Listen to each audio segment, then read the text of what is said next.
Howdy, all of you delicious people. I'm here today to review Power Rangers Dino Fury Season 2, Episodes 11 through 16. So, I am here today to try and wrap up the Dino Fury saga, because really we just still have technically another series of Dino Fury, but it's called something different, which is Cosmic Fury. It's a whole entire season, but it's doing different things. So we come to have me talk about these 6 episodes with a white wall background, because of course recently, if you haven't seen other videos of which that I have done, I have kind of moved furniture and moved a number of other things of time recent. So yeah, we just have this white wall, and hopefully I will have some artwork or decor behind me at some certain point. We'll figure that out when we get there. So, or maybe I'll move furniture around again, and who knows. Anyways, let's go on. And how I'm going to break down this review is I feel I'm going to kind of give you like cliff notes of these 6 episodes, and then we'll go more in depth about every bit of detail within the other portion of this review. And I'll kind of break down scene to scene, and I'll kind of break down how I possibly felt while I was watching any number of these episodes, and so on and so forth. But also, when I do the cliff notes about the episodes, I might kind of just break down how I kind of felt overall, and whichever what have you. We'll kind of see what I say when we get there, kind of thing. But with that said, Episode 11 is called The Copycat. The big part about Episode 11 is to kind of give you a character that they've already had and change the cosmetics of the way that this character looks, and gives him a new title, of which, honestly, the way that this character looks when they change him honestly looks like crap. But we just kind of have to deal with it. It's the new way that that character looks, because they always have to go on and take a character and change the visual of it and make it seem like they did something amazing, which they honestly really didn't. So, I'll even go on and mention who the character is, and so on and so forth. We come to find that Void Knight ends up changing into Void King, which, again, he looks like crap when he goes on and gets changed into Void King. We just have to deal with that visual. It is what it is. And so, the main focus of the Copycat episode is between both Zato and Javi. And most of this episode ends up being a thing of when you fail, you need to try again. And of course, with Power Rangers logic, you would have to succeed the second or third time around, when eventually you would possibly find some new weapon or new strategy or whichever that of course would be able to deliver you a defeat, because Power Rangers logic. So really, that is the meat and potatoes of Episode 11 in a very brief fashion. I actually thought that the Copycat episode was a good episode. I liked it, possibly compared to most of these episodes. There is some decent episodes, but then there's also some episodes that I kind of groan about. The one thing that I obviously did not like about Copycat is we have to take up time yet again in another TV show to sing you a song of Javi. Which, of course, in every show that I've ever seen in my life, I always feel like a song being used is a way of eating up time, which I kind of feel like a lot of these 6 episodes do. But again, it's just an annoying thing of having a song that obviously is not really that good and is to be put on a plethora of different times in one episode, and it's annoying. So, with that said, let's move on to episode 12, The Ultimate Mystery. We come to find out that the biggest mystery is why do they even have beast morphers. In this episode, we find out that this is technically a crossover episode, but then again, it isn't a crossover episode between Power Rangers Beast Morphers and the Power Rangers Dino Fury. But it's a crossover, but it's not a crossover. Because we really don't have the Power Rangers co-mingling with one another. We don't even have any of the actors of which who had gone on to voice or even be unmorphed at certain points in Beast Morphers in this episode. We just have Shaw, Commander Shaw, in this episode. And I was like, well, of course, because Commander Shaw is like the most important character, Beast Morphers. If you guys have ever gone on and seen Beast Morphers, you would know how important Shaw is, and no one else matters. In all honesty, it's kind of the truth. So, I don't know why Shaw became such a big thing in Beast Morphers. I don't get it, but hey, like, in all honesty, like, somebody was gonna get that role eventually, and also, like, you can't blame that actress for wanting to just cash that check. So,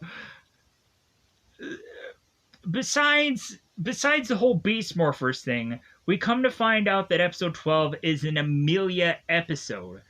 It seems that at first she's wanting to uncover or unravel some story from Area 62 that kind of leaves Bubkiss nowhere, but then she goes on and finds out that Bigfoot could possibly be on the loose. We come to find that there is a big-footed character, but it is not the Harry the Henderson-looking character that we are all known to know of Bigfoot. We come to find that it is a monster called Lothorn, which I honestly like the visuals of Lothorn, but they kind of foot shame this monster the entire episode and just kind of really just make fun of him a lot. And I was just kind of like, man, I kind of feel bad for Lothorn. I honestly want him to just deck all the Rangers and just call it a day.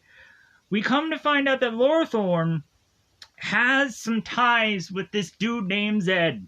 If you're ever familiar with Lord Zed, have you ever heard about that Lord Zed guy? He comes up a lot. Even in this show, he just comes up a lot. But we come to find that Lord Zed will not be in episode 12, but he will be showing his grill-like mug upon episode 13. So, episode 13, of course, is to be called Love Hate.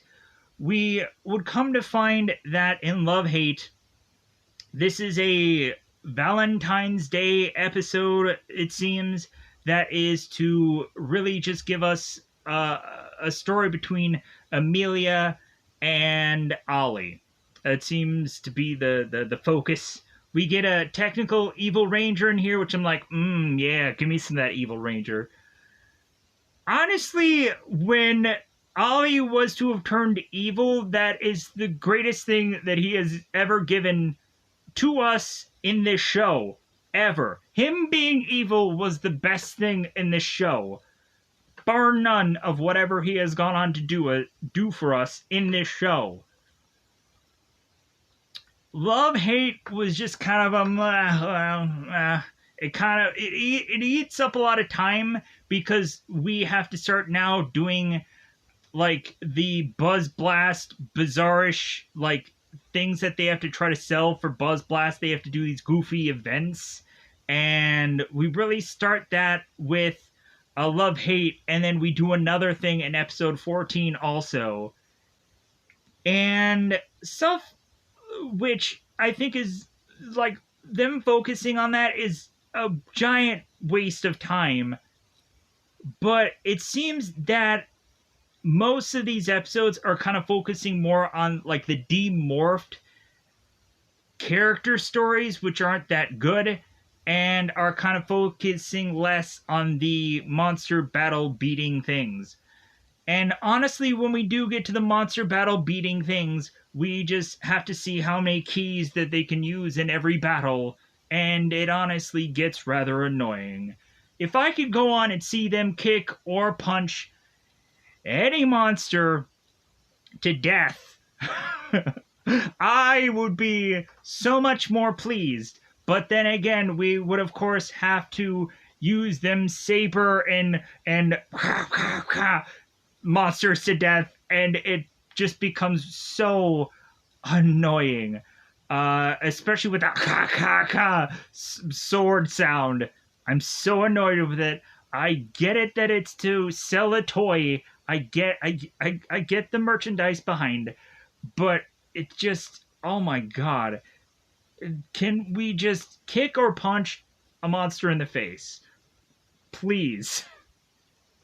So, episode 14 is called RAFCON Revealed.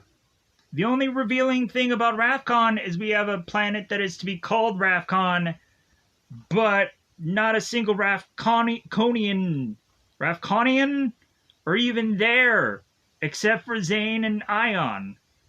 We come to find out that we have to take so much time out of our day to get to RAFCON to just find out that Zato and Ion are gonna go down memory lane of RAFCON just to meet Lord Zed again, to find out that Lord Zed has been watching the series of Dino Fury and is like, well, hey, I saw that one episode where they had that one thing that just destroyed all of RAFCON, and so I'm going to find that one thing, and I'm going to try to bring it back to Earth so I can just destroy Earth with that.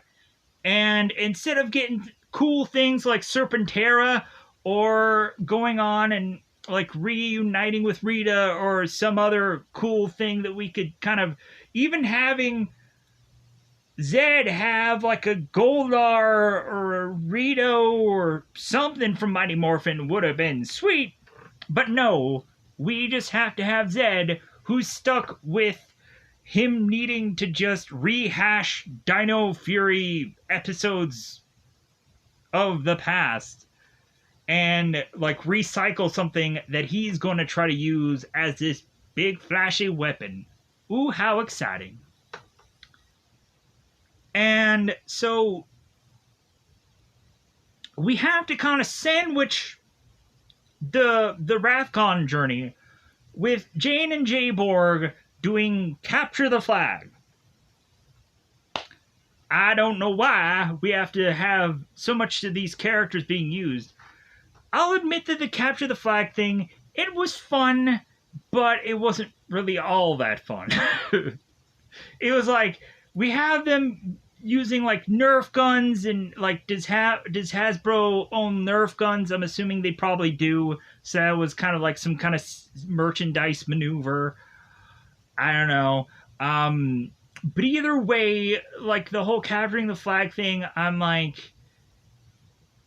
why? Why does this exist? It's goofy. It reminds me of like the show Community when they would do like the paintball episodes. But so episode 15 is called Morphin Master. I wonder what the whole episode is going to be about. So we come to find that in episode 15 that one of the Morphin Masters, specifically Master Green, has really just gone rogue. She's kind of gone renegade. She has gone on to consistently help the Power Rangers in present day and or in past moments. Some kind of goofy crap that we never really understood, that they now have to retcon and justify that the Morphin Master was helping out that entire time, but she couldn't exactly just give, like, credit to herself that she did any of these things. And so we're just like, okay, all right. And so we have the Morphin Masters come in, like the blue and the green and some colors. They're going on and they're upset with Master Green that she's kind of breaking their one code of conduct rule of etiquette, of mastery. And so we come to find that that's a good chunk of the story, but then also we consistently have Ion, who is to be like Anakin Skywalker, who has this whole thing about him that he was brought back to life to take down Lord Zed, and if he hasn't said his goofy like one thing that he has to do and accomplish with his life is take down Lord Zed, then he also has to realize that he cannot do this alone.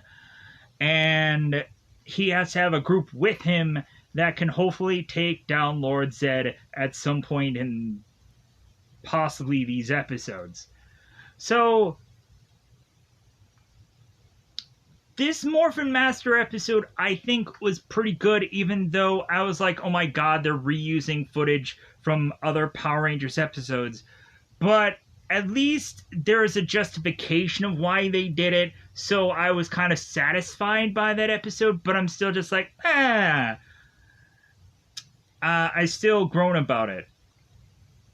So then we have a wishful thinking episode, which I actually liked because, of course, I'm easily won over by wish fulfillment kind of episodes.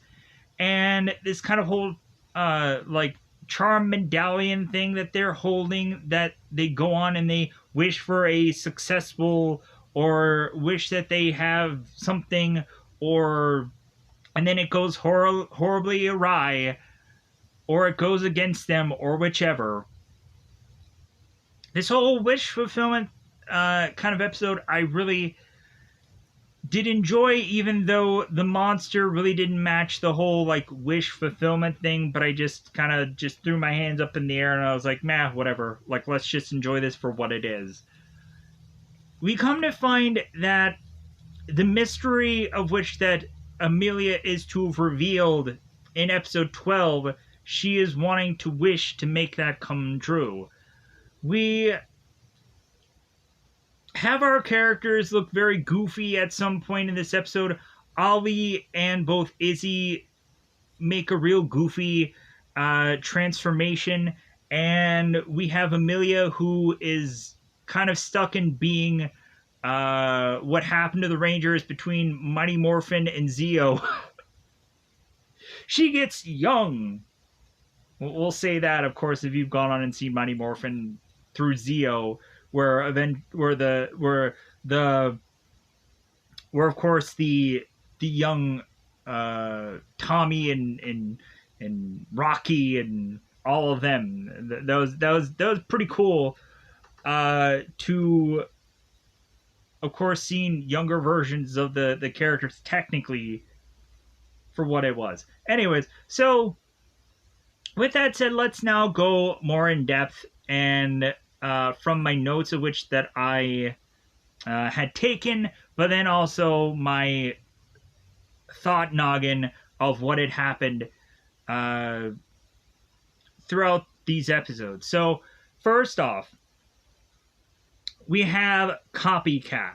So let's go in and let's double fire this bad boy up, because we're getting into spoilers now. We're going to go full on and just talk about the episode. It's spoiler time. It's about that time we're going to spoil these episodes. So Javi, in the beginning of the episode Copycat, we find him singing to all of the Rangers and his father, Garcia. I think it's like Ranger Garcia.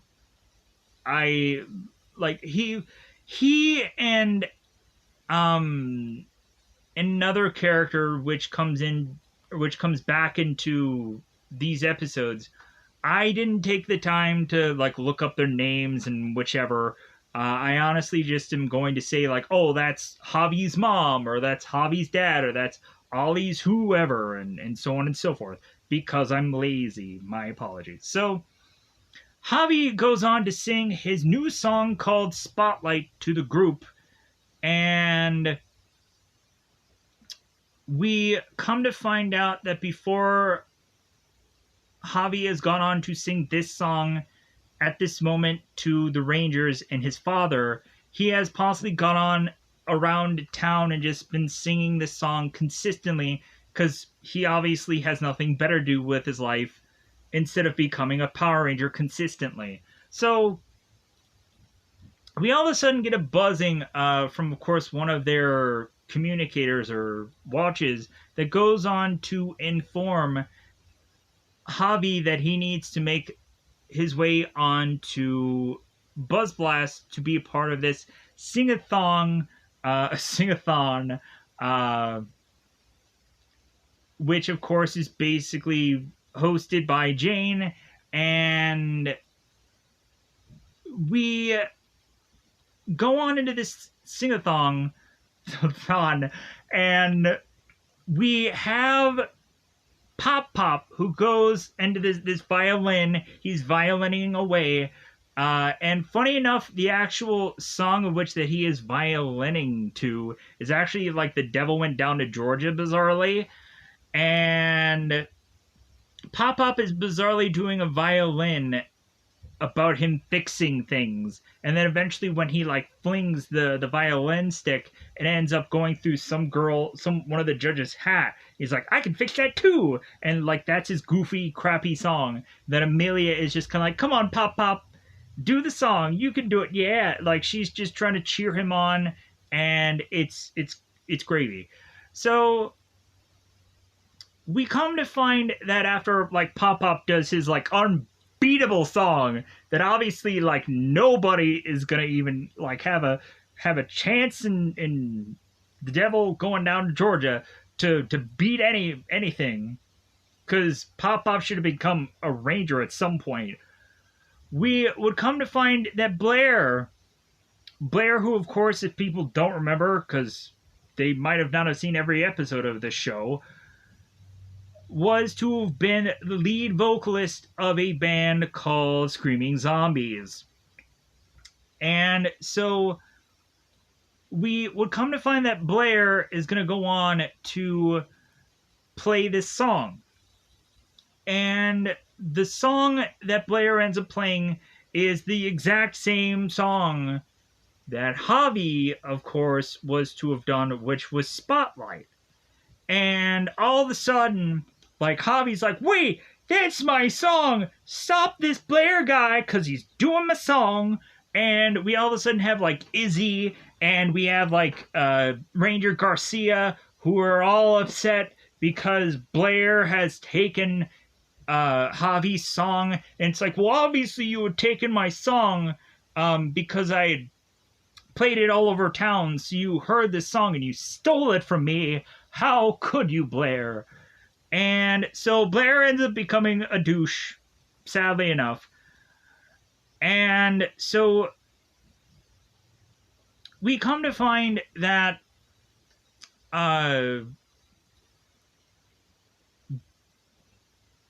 Jane and everybody at Buzz Blast are like, well, like, we have to go on and we have to, like, give Javi some time to be able to come up with a completely different song. And so we kind of go on and we kind of skip around from that. We make our way to Area 62, where Mucus is watching this entire contest, and she is listening to the Spotlight song, and she's really getting into it. She's like, yeah, yeah, yeah, I'm liking this music. And funny enough, by the end of the episode, like, she tries to like enter into the contest, which I thought was really funny. But then we have like Slyther and we have like Wreckmate, who end up like ruining Mucus's debut of song. So we have Mucus, who is going on and realizing that since Blair had gone on to copy Javi's song, that Mucus is like, hey, Void Queen, like, we should really go on and come up with a monster that, like, copies the Rangers, like, copies something about the Rangers. Like, as if they have,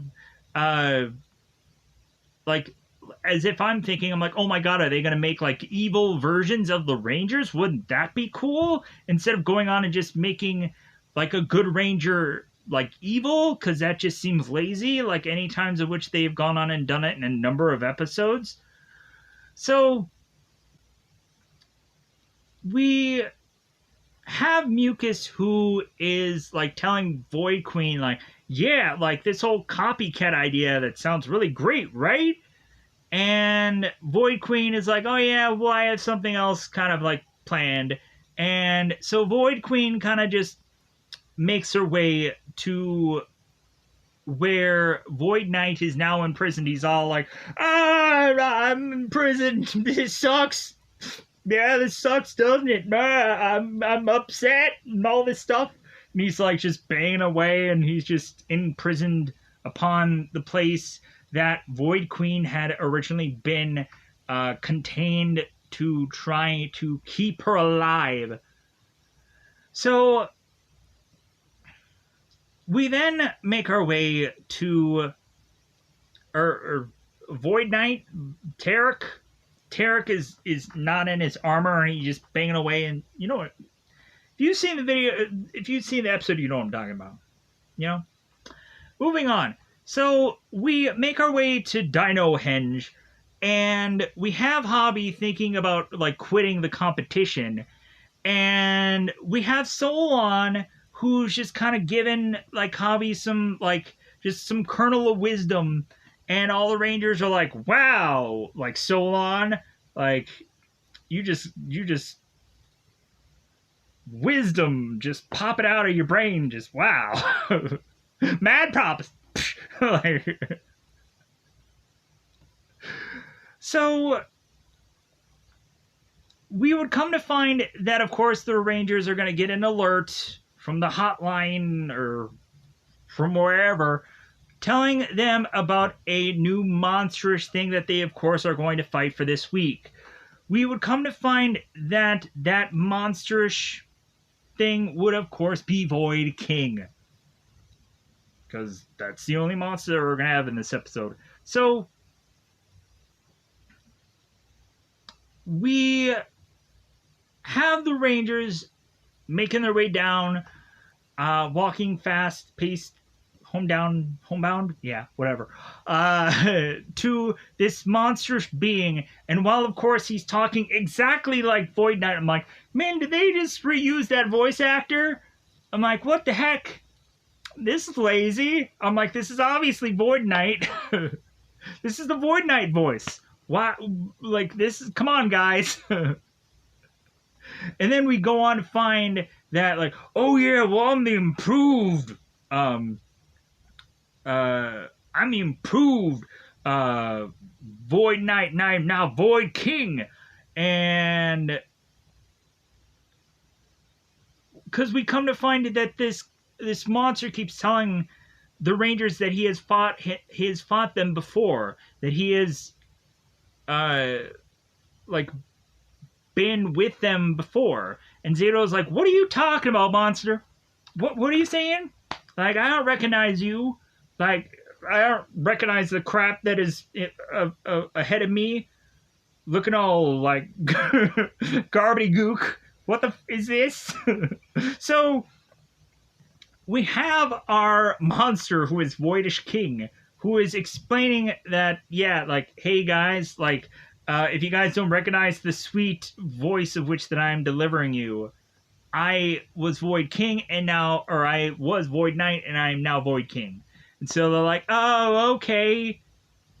You guys just really needed another action figure to just throw out this week, didn't you? So we have some of the Rangers, like Ollie, who's like, no, like, come on, like we fought alongside you, Tarek. And it's like, oh, for not. Like, you can't go on and reason with this monsterish being who is now evil yet again as Void King. So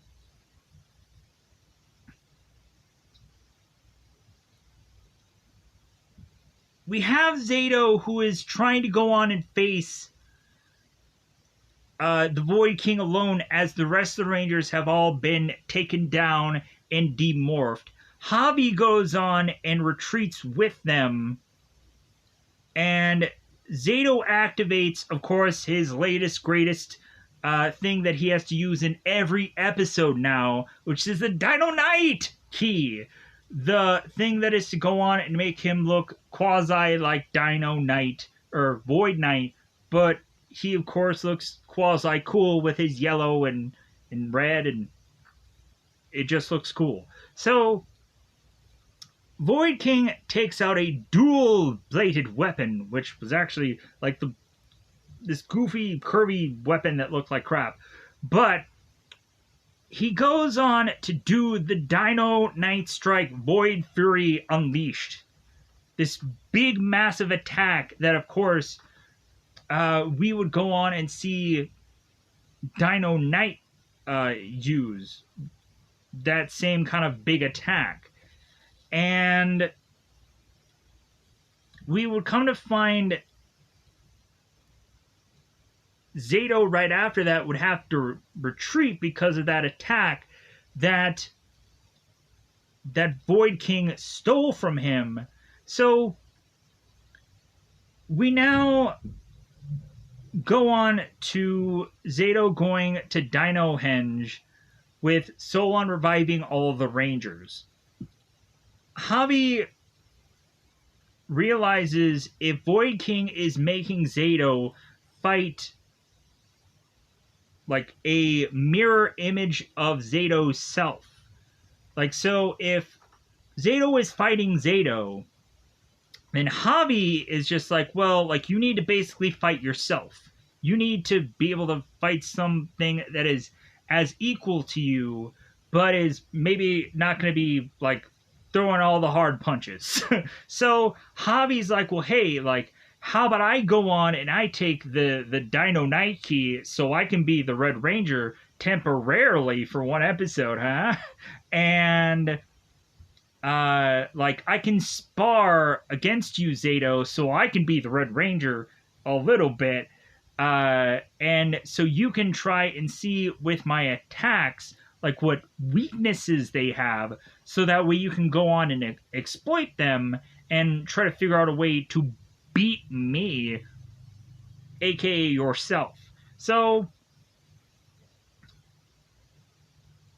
we come to find that that's exactly what they do. The two of them go out to some rando park, woods, somewhere out in the boonies somewhere, in whatever Pine Ridge River place, wherever that they live. I think they said Pine Ridge in one episode, but I think that that's probably the Beast Morphers location. I don't remember. Who knows? Anyways, it's not Angel Grove, even though the one monster who gets kind of kicked out way in the sky is like, I can see Angel Grove from here. Anyways, moving on. So, people can correct me. It's cool. So, we have Javi that goes on and faces and spars one by one against Zato. And we come to find that when Javi goes on and does the big attack that Void King had gone on and done, we realize that Zato is going to figure out a strategy against that one maneuver. So Zato goes on and does this weird, goofy, limbo, Matrix, Keanu Reeves dodging maneuver to completely avoid this attack, and then they're like, oh my god, you figured it out! You did it! And it only took one whole time to be able to do so. In all honesty, with how long Javi has to, like, call out all these things and make all of these, like, things happen with what he's doing, and it takes forever to do one frickin' attack, you would think, like, Zato would just go on and just kind of, like, kind of poke Javi in the eye and be done with it, and just be like, oh, okay, well, now you can't see, and you can't do none attack. You would think that Zato would have had all the time in the world. But so, Javi does the Dino Knight Strike, and Javi realizes he he can't do the attack again, that there isn't enough energy for him to do another one of those massive wave attacks. And Zato realizes that, okay, if Javi can't do that same attack because it's a big attack, that Void Knight won't be able to do the same thing. So Zato finishes Javi and finishes off Javi and returns to Dino Henge for Javi to figure out his song while Zato faces Void Knight yet again. Or Void King, my apologies. It's a new character. So, because Javi completely does not care really about being a Power Ranger again through a good chunk of these episodes, because we have so many times where characters just have to go off and do things and completely forget about being a Power Ranger because that's just a thing that they do, and it annoys the crap out of me. So we have the battle between both Zato and between both Void King. And again, while Javi is effing off coming up with a new song, which he really wastes so much time to come up with, like, Bubkiss worth of effort for what he had gone on and done, which that is another annoying thing also. We have Void Knight that attacks with Void Fury Unleashed after Zato activates the Dino Knight key yet again. Zato counters Void King's attack and, like, he just kind of stops him. And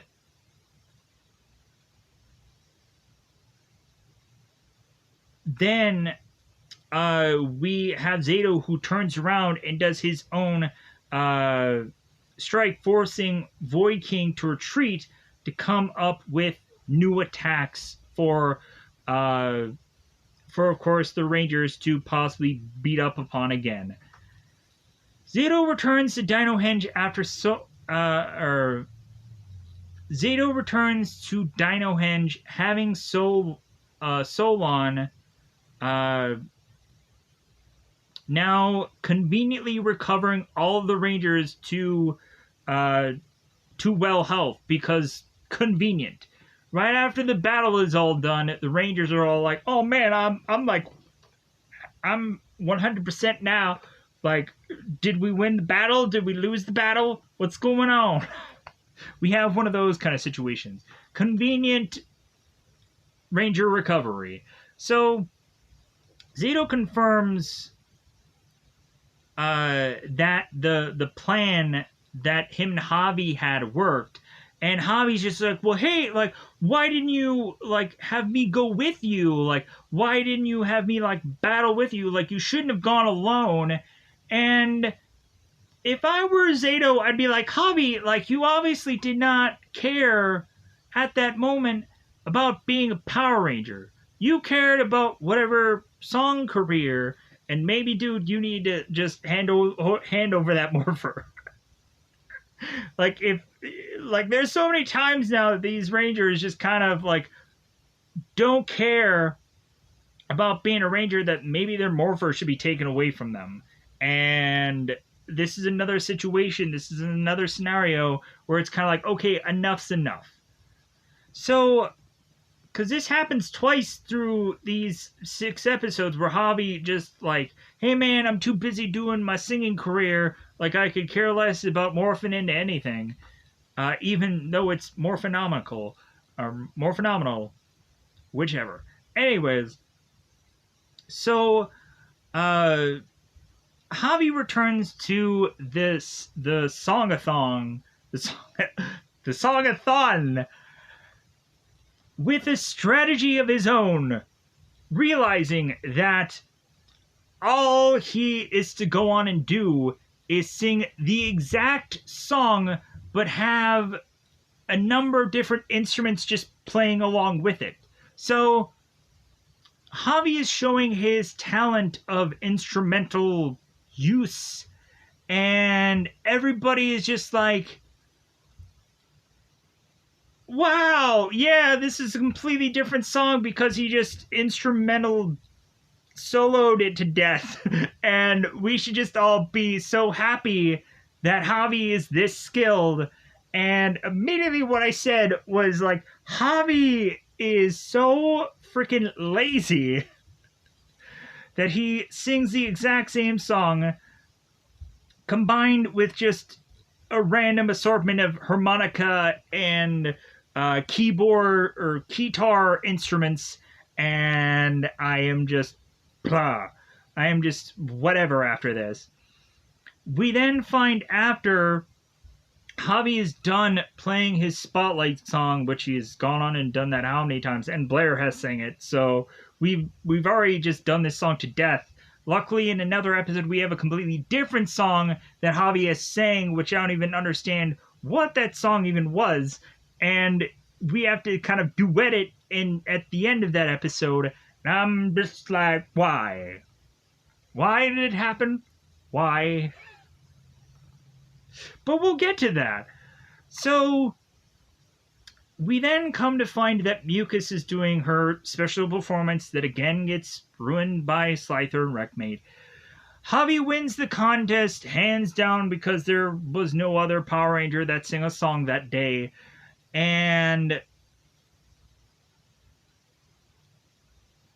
he wins the award, and his dad like takes the trophy and he's taking pictures with it. He's like, oh my god, yeah, like yeah, like look at me, I didn't win this award but my son did, so I'm taking pictures with it. Yeah, I did it. That was me. And like the Rangers are just like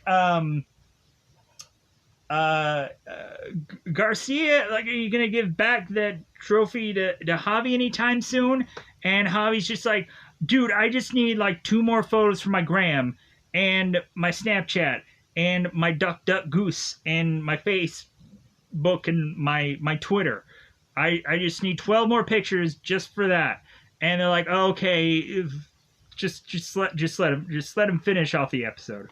So we then go into Ultimate Mystery, which again, the biggest mystery is where the heck is the actors who had gone on and been Beast Morpher characters. Where were any of those people to show themselves and be like, hey, this is actually a crossover, not just a one-off scene that has us in it, but it is what it is. So we, in the beginning of this episode, have Amelia with the Buzz Blast camera crew members, which I believe their names are Stan and Annie, because I think they end up getting used in the Love-Hate opening episode. If that's not who they are, I could care less. They're just characters that are bizarrely giving comic relief because I guess Jane and Jay Borg aren't doing enough of that in this show. For whatever reason, they're in a couple of episodes and they do nothing for me. But anyways, Amelia and her camera crew goes on to try to interview Pop Pop in front of Area 62. Pop Pop is wearing full hazmat gear, and he is going on to bizarrely be as far away as he can be from Area 62 because he is talking about the gamma radiation, as if he's going to go on and become the Incredible Hulk at some point. Or what he goes on and says is that he's worried about becoming like a lizard man or having a tail or some goofy thing like that. The dude is wearing a hazmat suit. I think he'll be absolutely fine. But we have Amelia and the camera crew like making him aware that the Geiger counter that they are to have like doesn't show that there is any real hazard nearby them. So Pop Pop, who of course is like, well, okay, like I'll just kind of just be near this area that you guys are wanting to interview me at. So this guy was to have been a janitor at Area 62, and he is now being concerned about the radiation of the area years later after this place has kind of been condemned. When he was working at it, he was probably fine. He was just janitorially doing his job, and like he probably wasn't wearing as half as many as hazmat suits as he is now. So we come to find that Pop Pop is going on and talking about Area 62 and how a lot of people could have possibly thought there was like aliens and monsters and all these kind of crazy things at Area 62, but that was never really the case. And like Pop Pop just goes on and talks about all of his possible things that he was to have gone on and done at this job, which is very uneventful. So we come to find that one of the crew members all of a sudden have an alert go off on their phone, and Pop Pop flips out and thinks, oh my god, like this has something to do with the radiation, let's get out of here. And he starts running, and he starts like throwing off his hazmat suit, and he's just running willy-nilly out into the forest, and he makes his way into this blueberry tree bush thing, and he makes his entire body filled with blueberry juices. And so Pop Pop is just like in his his pajamas or his like under armor clothing and underwearish clothing, however you want to slice and dice that.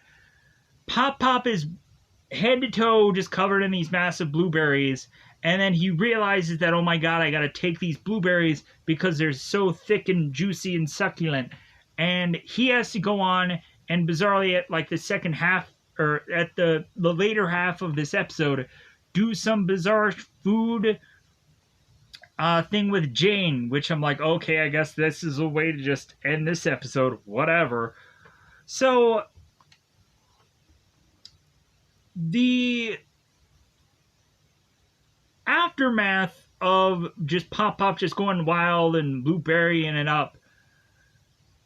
Maybe he's smearing it all over his body. I don't know. He's licking it, and I don't know. It's weird. So while that's going on, we have the crewmen who realize that there is some video that is horribly made of Bigfoot that is making his way through this area. And so they're like, oh my god, like we can cover Bigfoot.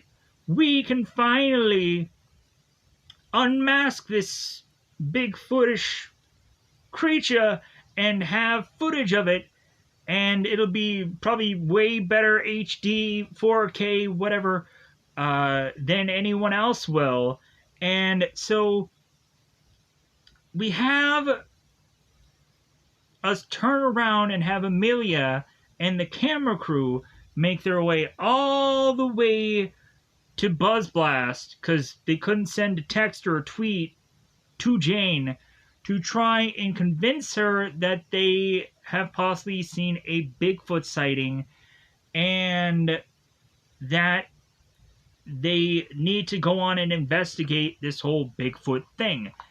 Jane is to immediately just brush off the whole Bigfoot thing and say, no, like, we need to concentrate on this Area 62 because something important is going to come out of that. Not a Slyther or a Mucus or a Void Queen or any of the cool things. Like, no, we just have to focus on this story because something cool is going to come out of that. Because bizarrely, nobody knows any different. So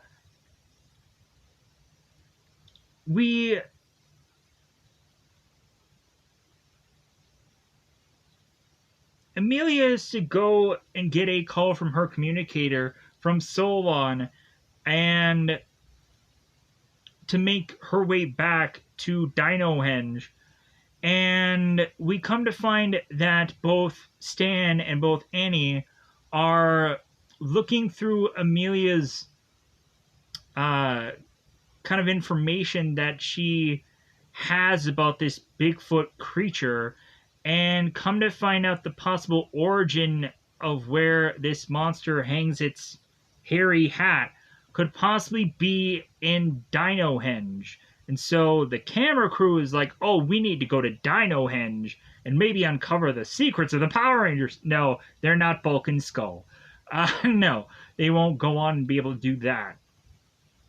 So they go on to try and uncover the story of Bigfoot without Amelia being with them. So Amelia makes her way to Dinohenge to find out there will be an urgent call from Commander Shaw, because Zato goes on and says, like, yeah, like, there's going to be an urgent message from Shaw, and she, of course, is, if you guys don't remember, she's the person that tells the Beast Morpher people, the Beast Morpher Power Rangers, what to do. And she's from the battle grid and all this other jazz that they have to go on and say with Beast Morphers. So we have Shaw go on to deliver this message to the Rangers. She reports that that their prisoners have escaped from this break-in, and we of course have footage of Lord Zed breaking these prisoners out of prison, because Lord Zed is looking for Scrozzle, a character that of course was used in Beast Morphers. They don't say that right away, but they'll say that later. So we come to find that the Beast Morpher Rangers are fighting a monster known as Night Prisoner. That's all he's called. And so Solon also alerts the Rangers that there is a threat in the city, as Amelia was thinking, like, oh, like, maybe we can know ahead of time that there is a monster that's going to attack the city. And Solon is like, well, no, there's already a monster attacking the city. And so they're like, man, like, we never catch a break. So we have our Rangers make our way to the location of Monster to find out that this monster is none other than Lothorn, who has such big feet that he obviously must be masquerading as the Bigfoot character. Lothorn attacks Izzy because he's a jerk, and Zato uses Blazing Dino Key to have it be countered.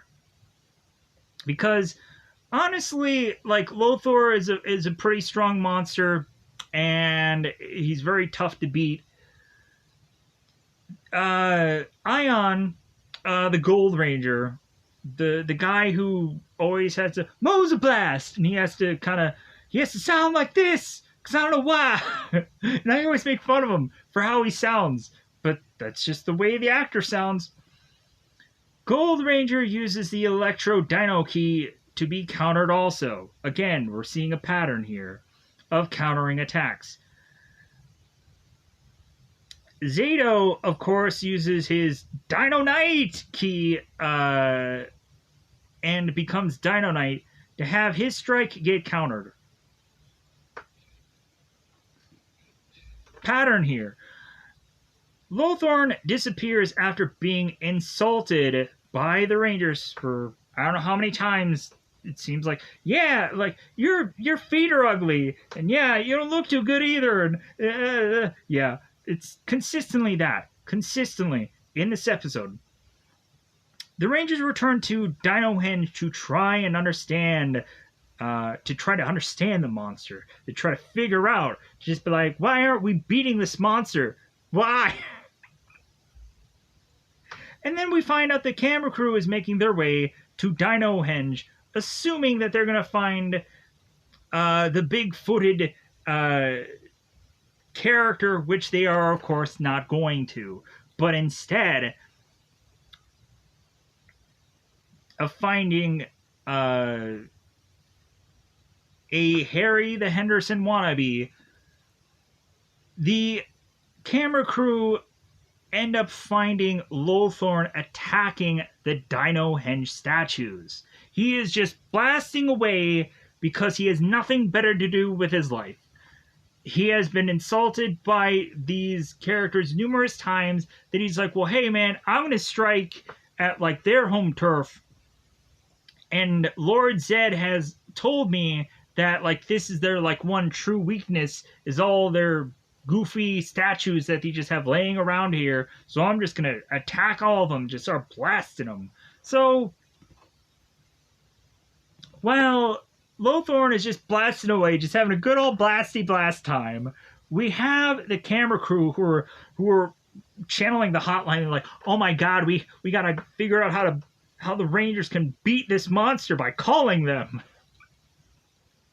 So the camera crew is to, of course, alert Solon, and Solon gets the Rangers to appear at Dino Henge, and so Amelia goes on and rescues her camera crew because she feels bad that she had kind of teased them to go and try to uncover this story.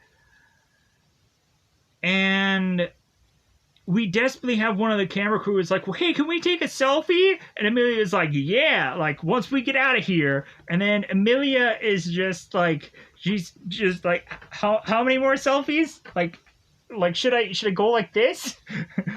Will this work? She is just selfieing away over there. And so Zato not only tackles Lothorn, but then teleports Lothorn to the city. Because it's not good enough that, like, Zato just tackles this monster down on the ground. This is the first ever time that I've seen a ranger actually, like, use something that isn't a sword or a weapon to take down a monster. It's a miracle of life. We see a tackle happening amidst our eyes. So we all of a sudden have Lothorn, who's just like, well, hey, like, I'm here now. I'm in the city. And the Rangers are just like, well, yeah, like, we needed to get you away from the statues. So after 100 bajillion feet insults later, we have Javi, who uses his shield key to deflect Hawthorne's attack. Hawthorne reaches for the Pocket Gigantifier, which is a nickname for my Megasword. I'm sure I've probably made that joke somewhere, but I still think it's funny. The Pocket Magnifier? What kind of a goofy name is that? Plus, also, that is, like, somebody is using that somewhere, and it's not for a Power Rangers video. So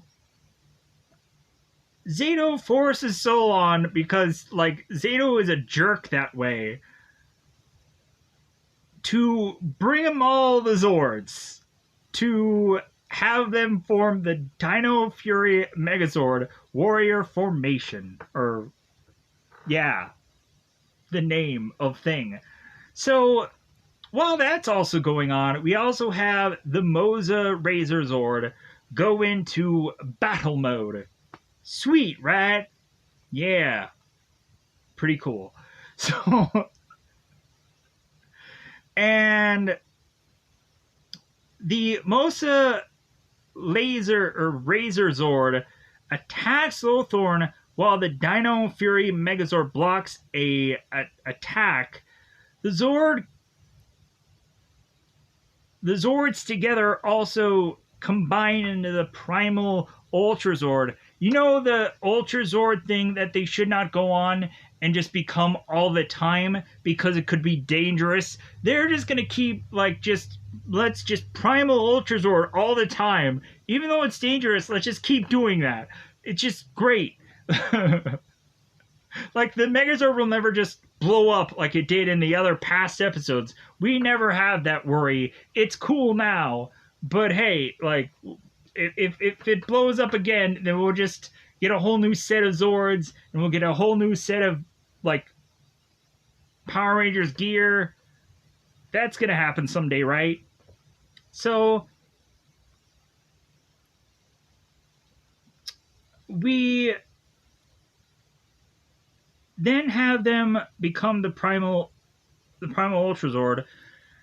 The monster is kicked into space, just kicked, and the monster's like, "Oh, I could see it'll grow from here." Oh, that's that goofy joke. So he's kicked into space, and I'm like, "Okay, cool. We're having a space fight." Bizarrely, like, I like space fights, but this doesn't really rationally make sense. Like, the Megazord just kicks him into space so they can just do something goofily different for this fight. So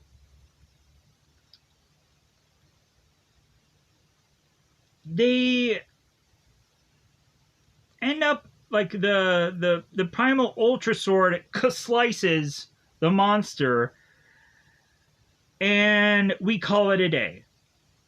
It slices, it does its mega super awesome delicious sword, and it just slices, just murders this poor monster, and we're saddened for life. So then we move on to Jane and Pop Pop, who are trying and miserably failing at being able to come up with some kind of deserted recipe for these blueberries. And we have this pie that goes flying and it hits J-Borg in the face. She's like, yeah, I'm pie. Ooh, this is great. Why? J-Borg ends up with food on her face. Amelia and the camera crew, Annie and Stan, are having them both kind of apologize for the mistakes that they had both made. Amelia is like, is sad that these two were just kind of going along with the information that Amelia had, and Annie and Stan were just like, well, yeah, like, we're sorry that we kind of did that without you, and so they kind of both kind of apologize for that, and Amelia goes on and is looking at all these files of all these things that she wants to eventually uncover, like the Bigfoot and what happened at Roswell and any number of other things that the X-Files probably talked about at some point. And the most important file of all, we come to find out, is Amelia wants to figure out where her parents were this whole entire time of her life. We come to find out that Amelia is basically the Penguin from Batman Returns. I want to find out where my parents are. Like, why they felt they needed to do what they did. Like, yeah, I had flippers and they freaked, but I just want to know where my parents are. So yeah, Amelia is bizarrely the Penguin from Batman Returns. That she wants to find where her parents are. And she's also kind of like Spider-Man from Amazing Spider-Man. It's the same thing, where it's trying to find where his dad is and what's going on with all that jazz. So Solon calls the Rangers to get a debriefing from Shaw. Shaw informs the Rangers that Scrozzle was freed in the whole prison break of things. Because, honestly, I'm sure Lord Zed had taken a cue from any, like, Batman comic book of how to break people out of prison, because how many times has, like, Arkham Asylum from the Batman comic books, like, those villains just go in and out from Arkham Asylum. It's crazy how many times that, like, those characters just break in and out from that thing. It's crazy. So on screen we find Lord Zed being part of the prison breakout, and Ion reminds us that he is the key to defeating Zed because this guy has nothing else really to really hold dear with his character development besides, like, man, if I could only just defeat this one dude, like, that's like all I got going for me. Like, I have nothing else going on in the show but me defeating this one dude. Because of course he is the Sixth Ranger, and of course the Sixth Ranger has to defeat monsterish character. That's Sixth Ranger logic for you. So we now go into the love-hate episode. And the beginning of this has Fern, who is Izzy's love interest, beating this goofy make the date obstacle course. And I'm like, okay, like, Fern is looking really in shape. She's really looking buff. Like, man, like, if anybody should eventually down the road become something in the show, it should probably be Fern, right? Especially if you have not have gone on and seen some of that Fern. Moving on. We then go on and have Fern and Izzy becoming the bestest ever of this goofy obstacle course, to then turn around and have Stan and Annie try this obstacle course also. So what happens is Annie is guiding Stan because Stan is bizarrely blindfolded through this goofy obstacle course, and Annie is telling him what all he's supposed to be, like jumping over or climbing under or rolling under, you know, like he has bizarrely to jump over these hurdles, and then he has to kind of go under this net, and then he has to like make it to this table with these chocolates, and like that's supposed to be the obstacle course, bizarrely. And so Stan fails miserably at this obstacle course, even getting chocolate upon his face because he can't see anything. And we, of course, have Izzy and Fern crowned the winners of this whole obstacle course-like thing, as Stan is getting rejected by Annie. And I honestly had a tear rolling at that moment because I'm like, dude, like, how many, like, people are watching this and looking at a person getting rejected by somebody and not just having this, like, emotional, like, ugh, don't do this to me. But no, the show did it to me. It did it to me good. And I was just like, no, like, it sucked. That did some sucking. So we have Ollie, who is bringing in some daisies to Buzz Blast, all while Izzy and Fern are saying, like, yeah, like, that's why you don't date your coworkers. What's going on, Ollie? What are you doing with those flowers? Huh, what could he possibly be bringing in flowers to do with a Valentine's Day thing? I'm quite curious. Ollie, what's going on? Are you having some character development? And so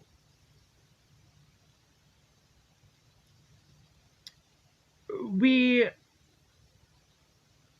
have Izzy and Fern that are being so nosy about what Ollie is doing that Ollie makes up that he's actually bringing these flowers to a girl named Stella who works at this cafe. And while Ollie is making up this obvious story of this person named Stilla My Hand, Stilla My Hand, and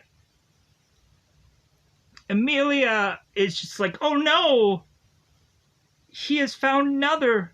I am heartbroken. So we not only get a rejection from Stan, but then we have Amelia who's also getting rejected by Ollie because Ollie is working with some girl named Stella who later on Amelia needs to Google for some goofy reason because she could not go to the actual location where this girl is supposedly working and see her in person, just like, so that's this Stella, that Ollie is just so fond of. So all of a sudden, when Ollie just kind of turns around after talking to Izzy and Fern, he realizes that Amelia is there, and Amelia is talking crap about Ollie's flowers.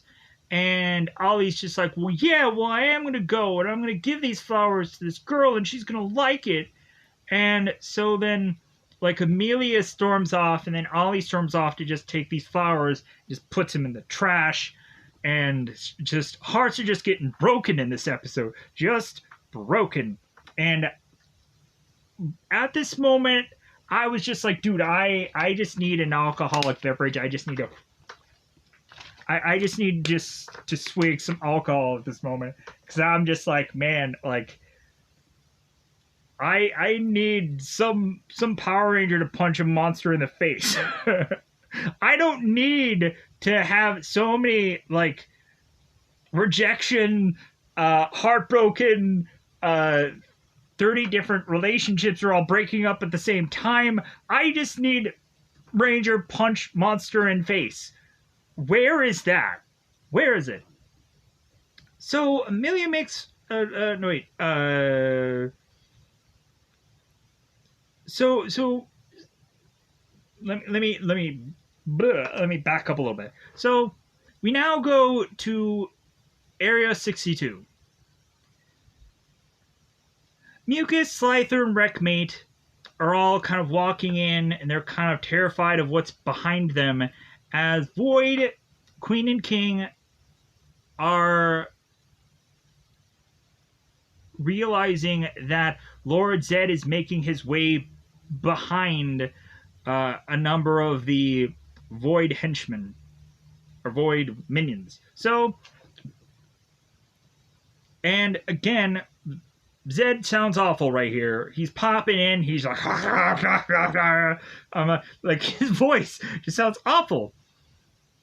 And so Zed comes in to reveal this monster who is actually called Scissoray. Or Scissorai. And I actually like this monster. This monster actually looked cool. He has, like, kind of the scissors for hands, and, like, it's a mix of, like, samurai and scissors. It's kind of fun. But then also is to reveal Scrozzle, who, of course, is the minion lackey character from Beast Morphers. If you haven't seen it, check it out. Beast Morphers, although, like, the visuals of it are kind of, like, I actually like what they eventually do in Beast Morphers, especially when they kind of have all these there's like this story where they go on and they bring back all of these, like, old relics of Power Ranger episodes. They give us putties, they give us like a bunch of cool stuff from the Power Rangers past and kind of bring it back, and it's really fun. So, and they also bring certain props like the Goldar sword or the Zed staff, and it's really cool. So we have Zed, who is to go on and kind of, like, tell us that, like, he came back to unleash Lothorn to the Rangers to kind of distract them. So Scrozzle, after Zed broke him out of prison, could go back to the crystal dimension to bring back Lord Zed's staff. If you guys don't know what the crystal dimension is, the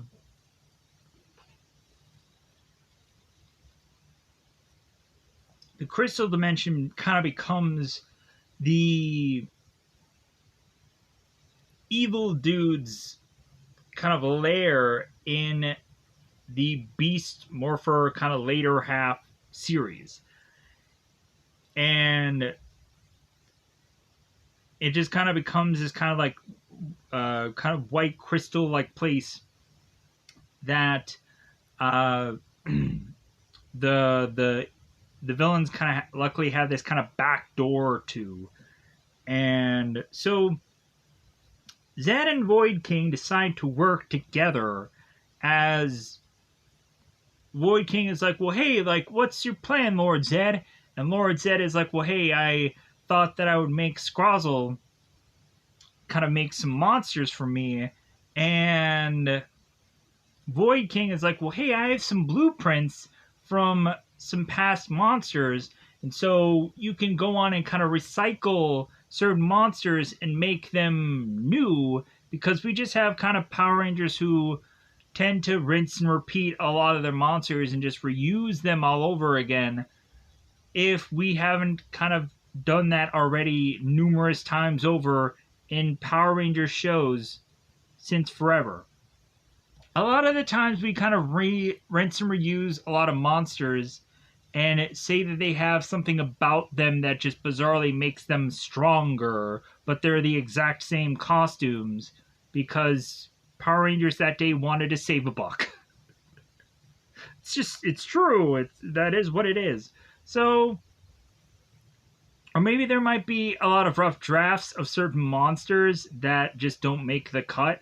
And so maybe they're like, well, hey, we'll reuse that monster later in some way to kind of just justify it in the story. So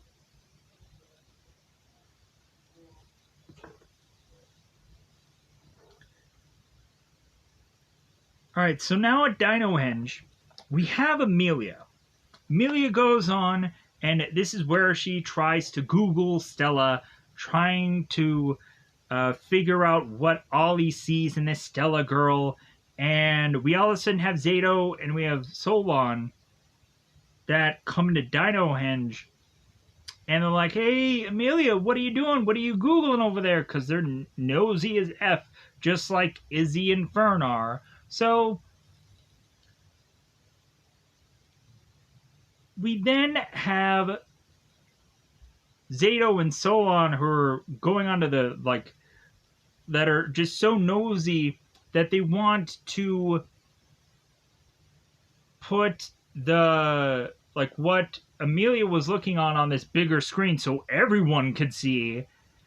And so Zato and Solon are trying to figure out the code. They're trying to crack it. They're like, yeah, maybe at this cafe is where they have the Rafcon soup. Yeah, Rafcon soup. Yeah, that's greatest ever. So they're talking about it, and Izzy's just like, you know what? I know what Amelia's doing. Like, how about I just go on and I just have like, I just kind of really just give some alone time with her, and we kind of talk this out. But then all of a sudden Ollie comes in, and like the girl talk gets taken away, and then bizarrely all of a sudden Izzy is talking with Ollie. What? Just the jumbled mess of just people popping in and out, and this doesn't make any sense. So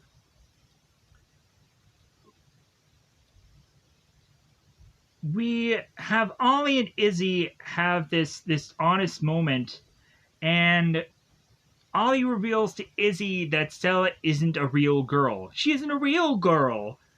A real boy. So we have Izzy that's just like, well, why don't you just go on and tell Amelia the truth? Or why don't you just, both of you just get together? And so Ollie is like, well, yeah, maybe I should just do that. Maybe I should just figure out a way to, like, talk to Amelia and possibly tell her the whole truth. So we turn around and have stupidly Ollie, who's just tweeting away to Amelia, and he bizarrely is doing all these goofy rough drafts where he's like, "Hey, Big Pimpin' Ollie," or Amelia, or yeah, like I'm super cool, super fly. How's it going, babe? And I'm like, what the? Come on, Ollie. Just just bare bones minimum. Just like say, uh, like, hey, Amelia, you wake? You awake, lady? Ollie should just straight plainly say like, hey, Amelia, like things didn't work out with this Stella girl. Like, can we meet? Like, I want to talk. Something, just bare bones minimum. But Ollie is just texting away these goofy, crappy things. And while he's stupidly doing that, he bumps into the Scissor Ray or the Scissor Ray monster. I'm going with Scissor Ray because it sounds like Sugar Ray. So Scissor Ray, because that's what I kept thinking in the whole entire episode. I'm like, it sounds like they're saying Sugar Ray, but it's Scissor Ray. So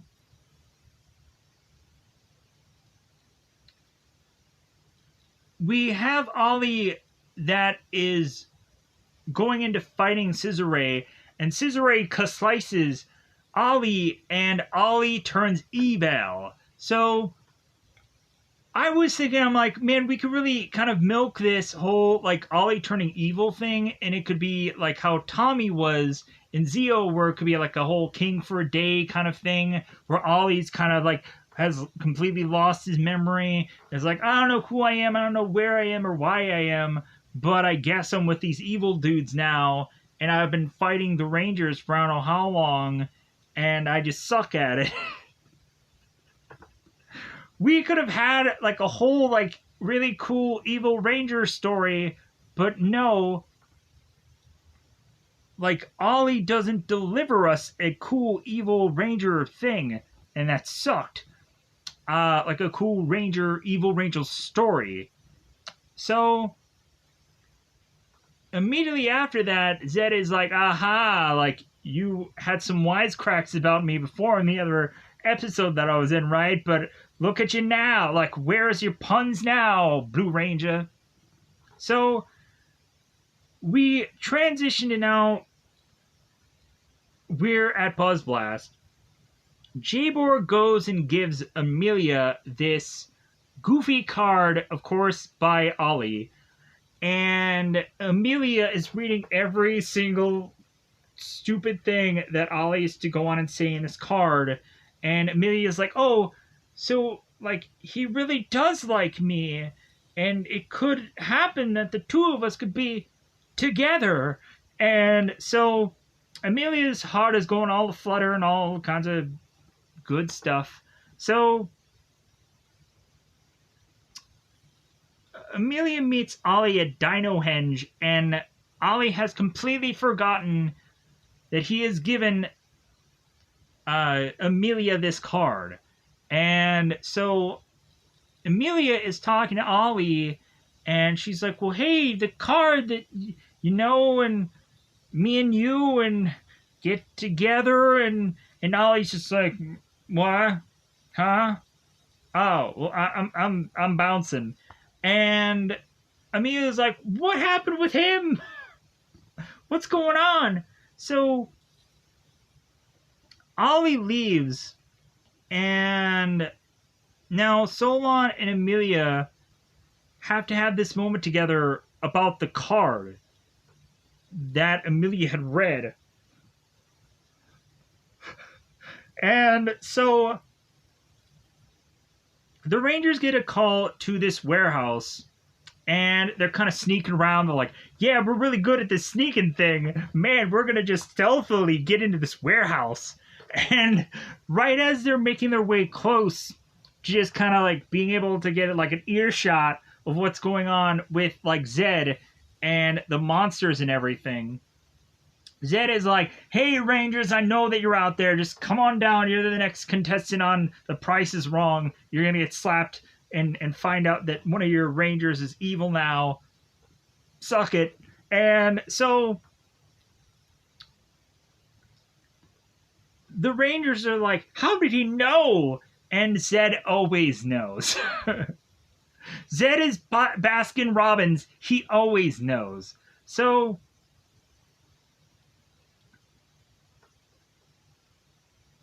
Zed goes on and unveils to the Rangers that Ollie is now evil. He doesn't like. He's just like, hey, like, look, Ollie's evil. Have him attack him. And Zed unleashes Scissor Ray and Boom Blaster, who, of course, used to be Boom from before, and like that monster had failed so often it wasn't even funny anymore. But this character kept becoming like a consistent character, and they like made him a general. It seems like he was a consistent character in the show, and they changed him into becoming this Boom Blaster character, which they kind of got rid of his face and kind of made him kind of slightly tweakingly look different. It's the same character. It's the same skin almost. So we have Zed like unleash these monsters, and then he bails with Grozzle. He's like, well, hey, we're gonna go and we're gonna make more monsters. Peace out, A-Town. So Ollie morphs as well as the other Rangers do, and or after or Ollie morphs as well as the other Rangers. Ollie is actually a good evil character, as I'm to say here, as he's starting to kind of take down some of the Rangers, and I'm like, why can't he just be evil all the time? Why? So there's also like what they do with the Dino Knight key sequence, how they kind of change it up and they make it look like all the pieces are kind of flying around Zato. I was like, wow, this actually looks really cool. It kind of gives you like this Iron Man 3 kind of vibe, where in the Iron Man 3 movie we had like Robert Downey Jr., who has all these like Iron Man pieces and they're kind of flying around him and they're kind of like attaching to his body. Like, I thought that was kind of cool what they did there. They spent some computer money and put all the pieces kind of flying around Zato, which I thought was really cool. Ollie uses this Smash Battle key, and he uses it, I think, against Ion. He uses it against the Gold Ranger, and we have one of the Rangers that are like, oh man, like, Ollie's gonna beat up Ion, and so Javi goes and he realizes, like, well, like, I gotta put a stop to this. Like, we have to come up with some way of incapacitating Ollie without hurting him. And so Javi's like, oh, we have the snooze key. So Javi then uses the snooze key against Ollie, and that, of course, knocks him out. So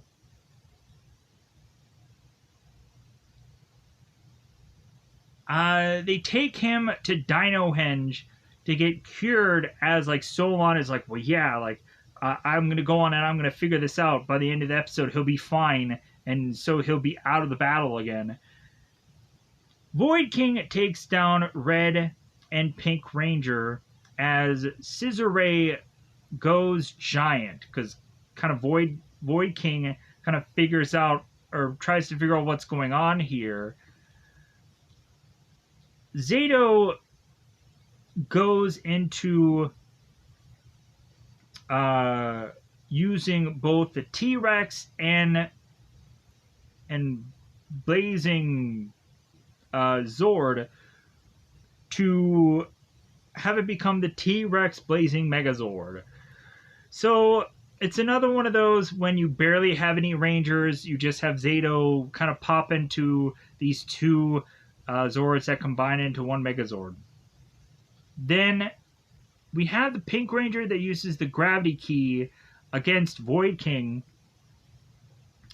because of course Zato is like, well, hey, like I'm gonna go off and I'm gonna fight this monster. You take out Void King, and Void King is like, well, yeah, I have all these new attacks that I'm gonna try to take you down with. And Pink Ranger just uses the gravity key and just kind of takes down Void King. Boom Blast leaves, and so does Void King. Pink Ranger goes back into the Megazord, and we have Ion that tells Zato that like he's gonna get some backup, and he brings in the Patera Freeze Zord that we haven't seen in a while, and the free and so the Patera Freeze Zord goes into battle mode and all that jazz. So it does the freeze burst and Mega Fury Saber blazing barrage or barrage, whatever other attack that the Megazord does as the Patera is doing its freeze burst. So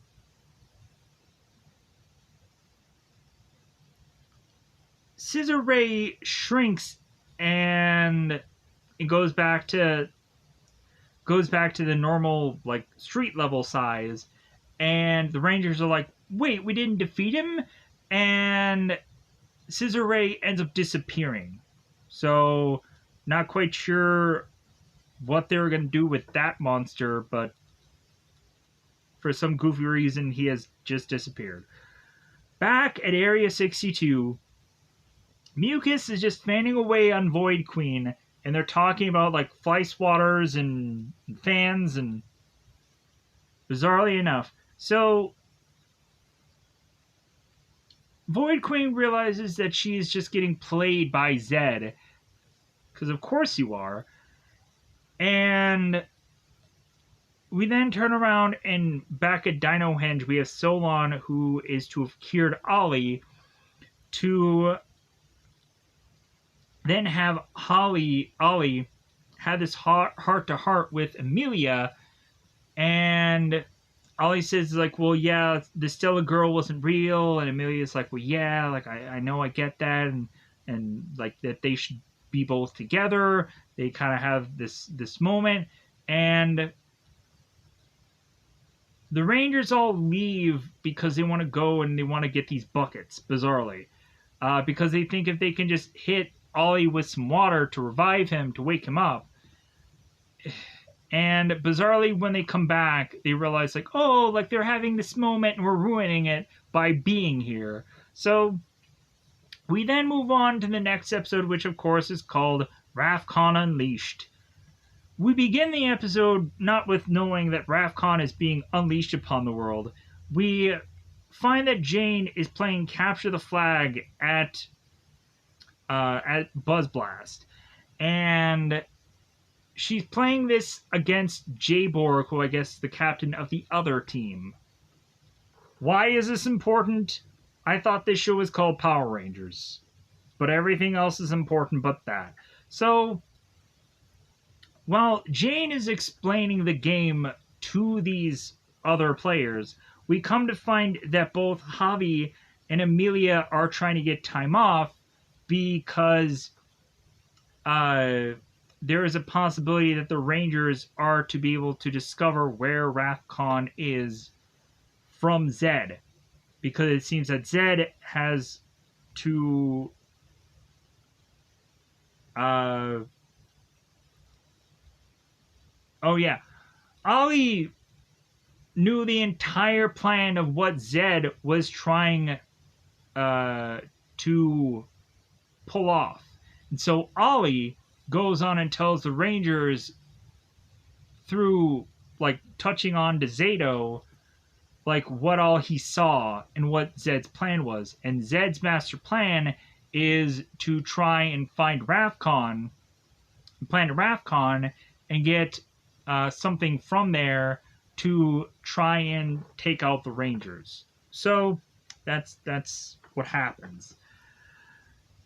But so the Rangers are realizing, like, oh my god, we can go to Ravcon now, because it seems that Zed knows exactly where it is, bizarrely. Because he had decoded the message with using Scrozzle of where Ravcon is. Because Ion, when he was in Dino Henge and he was giving no F's to Amelia, that's when he was getting all the messages from, of course, Zato and Ion's people. So now trying to talk about all of that. So, and I completely just something missed there. So back at Dino Henge, the Rangers are excited about Ravcon as Ion replays his message from the Morpher Master that he again is to have this whole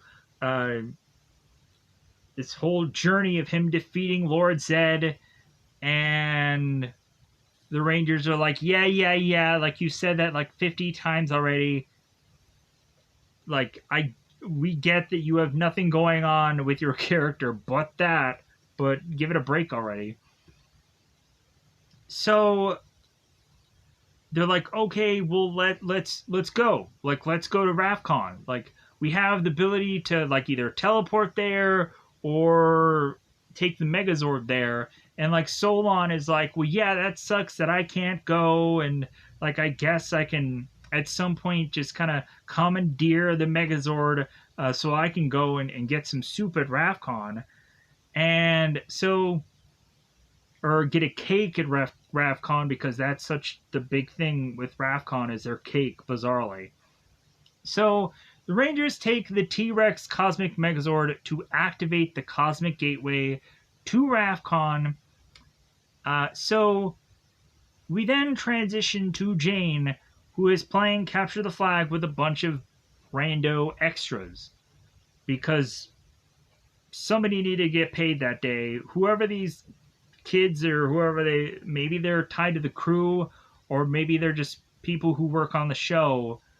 But bizarrely, Power Rangers episodes these people are involved in. So we come to find that Jayborg's team is to pull off the old Trojan horse maneuver. There is this big, huge, massive box of a thing that comes in and is on every side of it to have this kind of horse image on each side of the box. So Jane is like, well, I didn't order any horse. And then all of a sudden, there seems to be holes that poke through the massive box thing, and the massive box crate thing. And Jayborg's team starts blasting these Nerf weapons. And so Jane is like, oh no, we've been had. And so we all of a sudden start to see Jane's team getting decked, getting taken and hurt with Nerf weapons. And we have Annie, who of course was with Stan, and she ends up getting taken. She ends up getting nerfed, and Jane is grabbing her, and Jane's like, no, Annie, you die yet again in another one of these competitions. Why? So that all is going on. It's great. It's why they kept going to that, because I guess there was no real story in this whole entire episode. They just had to waste time with that. So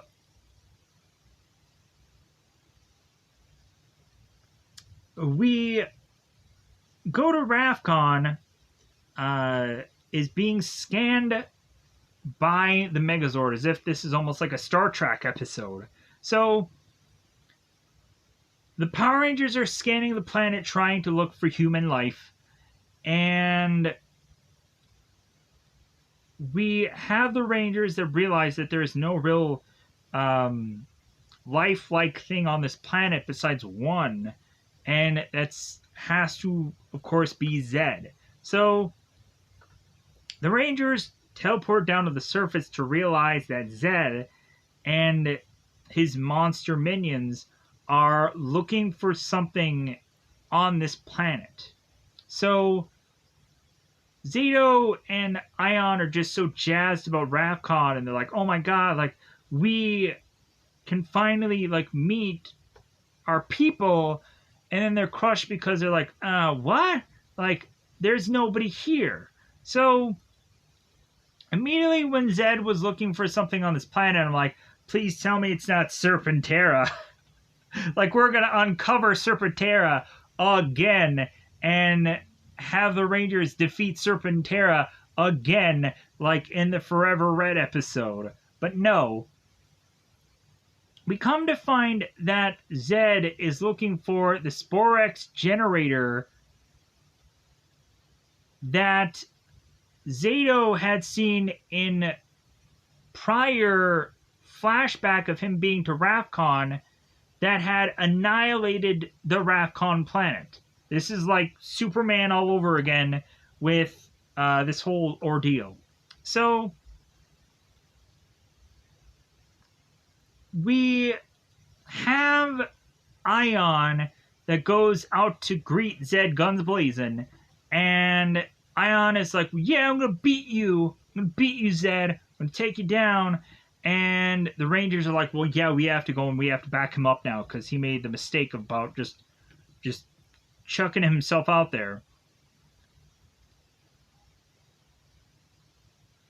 Zed goes on and he leaves to have the Rangers face off against No Eye, who was a monster from prior episodes, but now he's like, he has this green look, and he was much more of a threat in his first ever episode.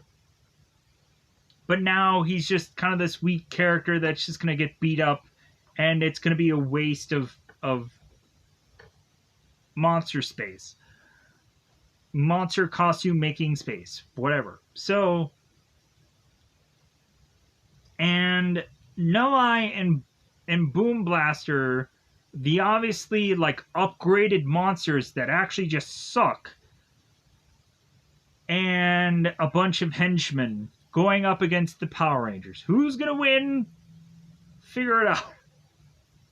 So we have both Javi and Izzy who are kind of fighting these henchmen, and Izzy is boasting about her Garcia flavor, and Javi is talking about spicy, and I'm like, this is the what? This is the dumbest. What? Your Garcia flavor and your... Yeah, I'm taking way too much time to insult a stupid pun that they're talking about.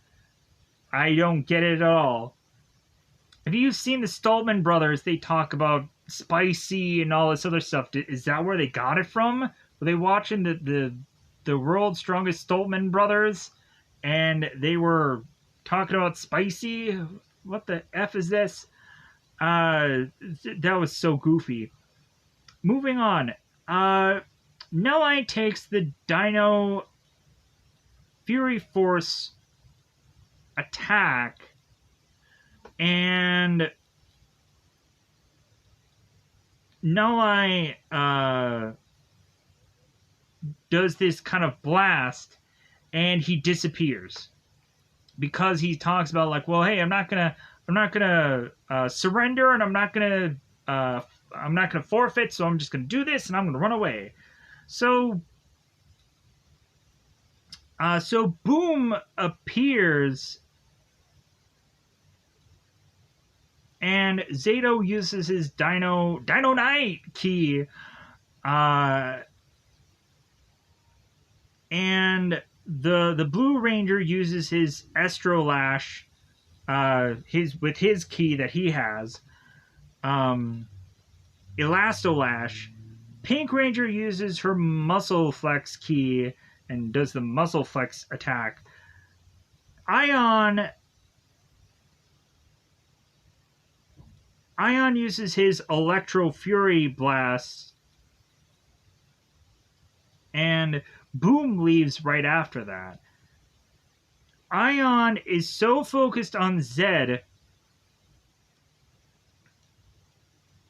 that he kind of leaves the group and tries to hunt down Zed, who is of course trying to get to this generator to destroy Rathcon and also Earth later on.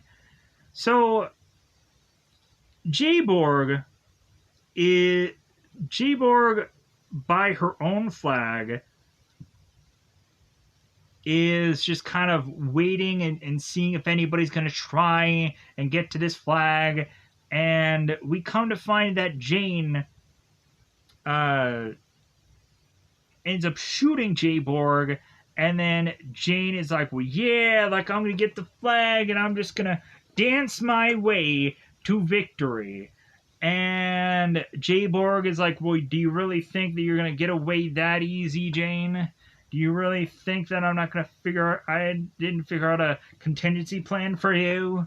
So, all of a sudden we have this bizarrish cyber coach thing that just robotically comes out of nowhere and just starts blasting away at Jane. And Jane is like, no! She's all blasted and nerfed and whatever. And she's like, oh my god, I had such incredible dance moves. And how was it that I was defeated so horrifically? And anyways, weird, goofy waste of time. So, Zato recognizes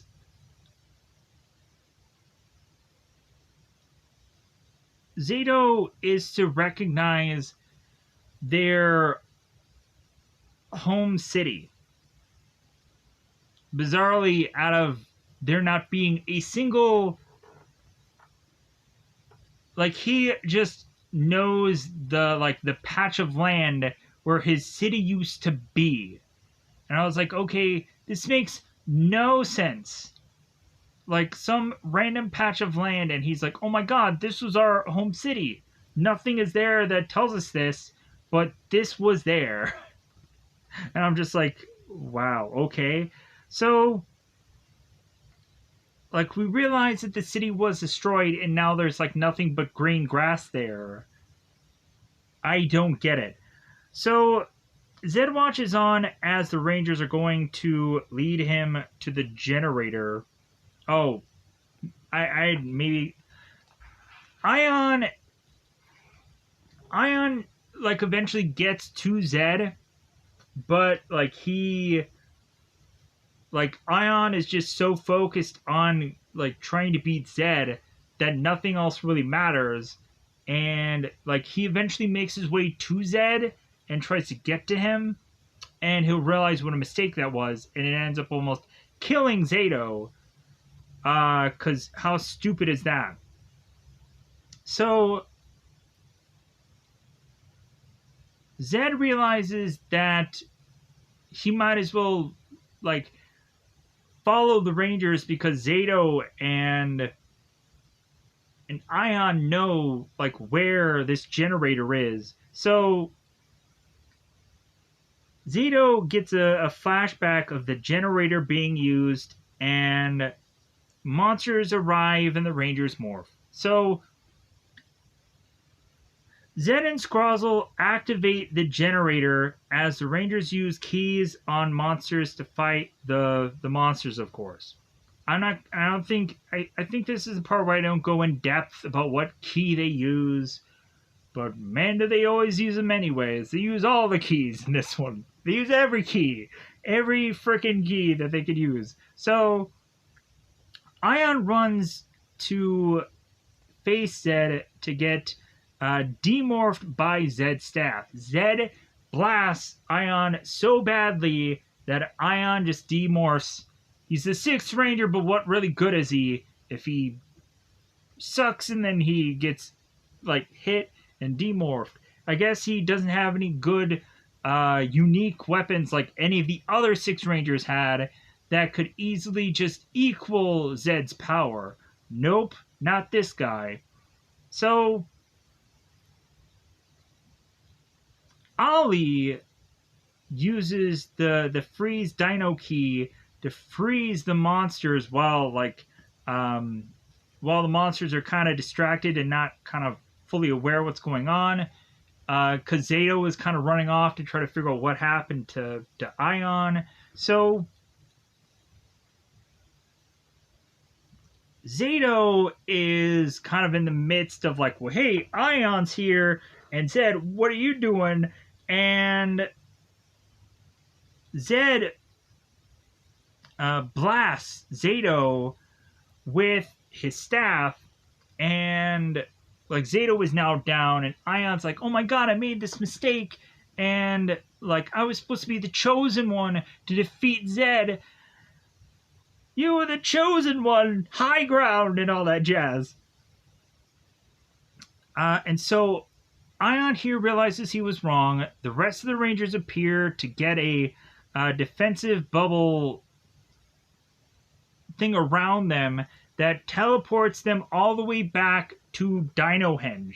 So, like, does the Megazord, did it just, like, teleport itself back to Earth? Like, are we just saying that the Zord just realized that, okay, the Rangers aren't back at that planet's surface and, like, that planet's going to get destroyed because Zed is going to go on and he's going to teleport the generator back to Earth, and like all the lava and all like and that planet is just going to destroy itself, and the Rangers are like, what can we do? So Ravcon has now destroyed. It's basically like Krypton was for Superman. That planet is now destroyed. Now both Zato and Ion are like, oh, but our people, like, how are we ever going to figure out, like, where our people were? Dude, your people weren't at that planet, so if your people weren't at that planet, then they basically, like, that message that they gave you was a waste of time. Another waste of time thing for this show that just turned into Bupkis nothing. So the Rangers are assuming that Solon teleported them back to Dino Henge, and Solon's like, no, like, I didn't do that. And we then have the Morphin Master Green, who's like, well, I was the one who, of course, did that. And so the Morphin Master Green, she arrives to tell the Rangers that she's kind of taking credit. She's like, yeah, I was the one. That was me. So Solon is looking into Zato's injuries, and Solon's like, yeah, there's nothing I can do, so I'm wondering if there's a more powerful being here that can go on and help Zato become a person who is not near death. So the Morphin Master arrives. So the next episode is, of course, called Morphin Master. The Morphin Master is to immediately be asked, like, well, hey, can you revive Zato? Like, do you think you can just give him some medical power and just revive Zato? And the Morphin Master is like, sure, yeah, I can just cure Zato of his ailments. It's great. So Ion apologizes to Master Green about failing against Zed, and tells the Rangers they need a better arsenal of weapons to be able to defeat Zed. It's not going to be that easy. So the Master Green just goes ahead and just gives them the Dino Master Saber. Like, she doesn't make them go on some goofy quest. She just hands them this thing. I'm like, shouldn't you have gone on and made them, like, forcibly gone on a quest to find this thing? Or they find it by accident because they just stumble upon it because, like, it was underneath a bunch of just old boxes or not, like, no. You just give them this thing and just say, hey, here's the new cool weapon that you can use to defeat Zed. Hopefully it works out for the best. So, all of a sudden, another Morphin Master comes in, Master Blue, and he's ticked. He's like, Master Green, like, you've been in way too much of this show, and I now want some screen time. Like, I really like wanted to showcase my acting skill because you're really just taking up too much of the camera. So Master Blue also arrives to tell Master Green that she has broken the code that they follow of to not interrupt uh, the mortals, to not interrupt what is going on with them. So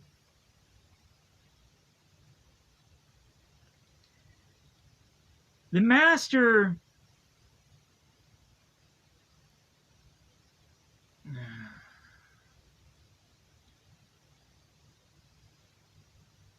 the Master Blue ends up telling that they have in the past tried to help out certain Power Rangers in the past, and it has cost them to have evil multiply and try and go against them, to try and fight against them and defeat them.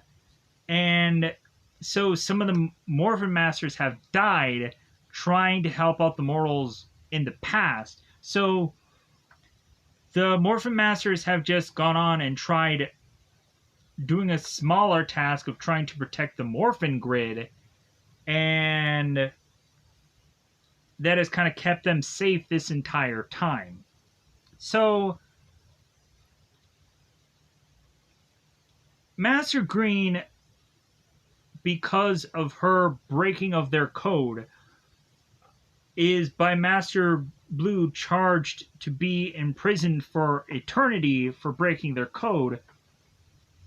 And Zato is trying to defend Master Green, and he comes up with a Legendary Rangers database showing Master Blue that Master Green has helped the Rangers numerous times over in certain crises, like the Meteor in the Beast Morpher episode, and giving Steel a chance to fight against Evox, and shown that Steel turning into a real boy, a human, like that was all from the help of a master, a Morphin Master. So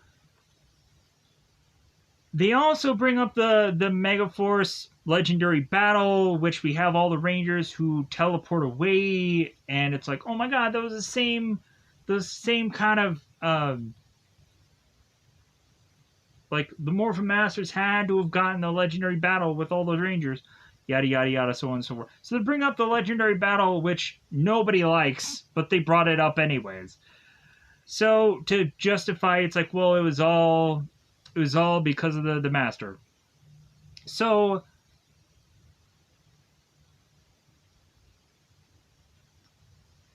and then all the Rangers from the legendary battle like left with this ball of light, so it had to have been the Morphin Master. So now we have Master Green who teleports the Rangers back to Rafcon and is to face Master Blue. And we're thinking like, oh my god, like the Morphin Masters are gonna fight here, but instead Master Blue like does this attack, and Master Green just teleports away. So Solon is looking at her mushrooms and she's like, oh, like you ruined my mushrooms.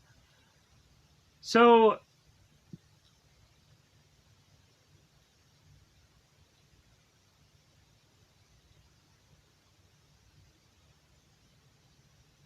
oh, I guess I got a little ahead of myself.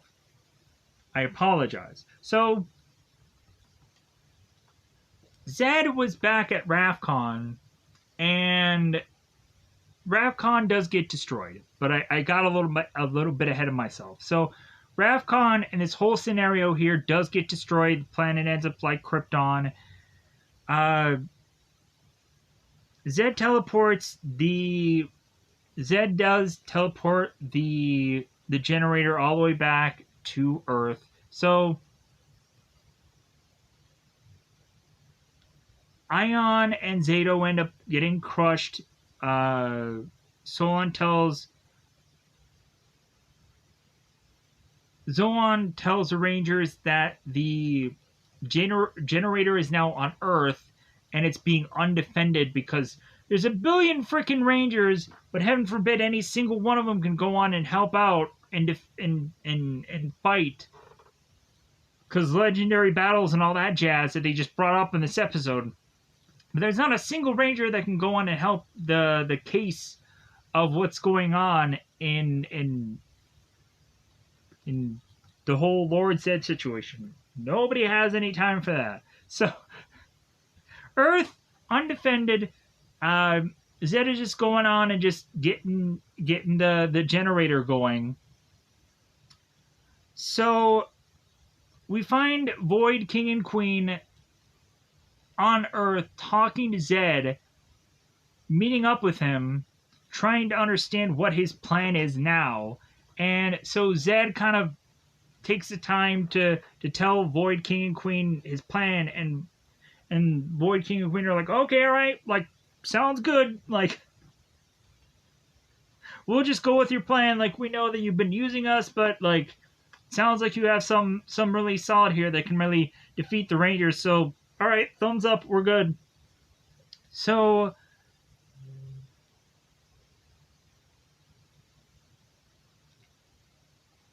we have the Rangers get back to Earth. They end up using the Dino Knight Key and the Dino Master Saber. And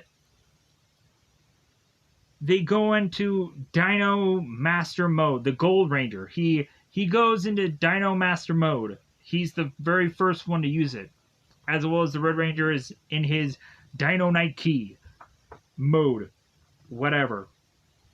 So,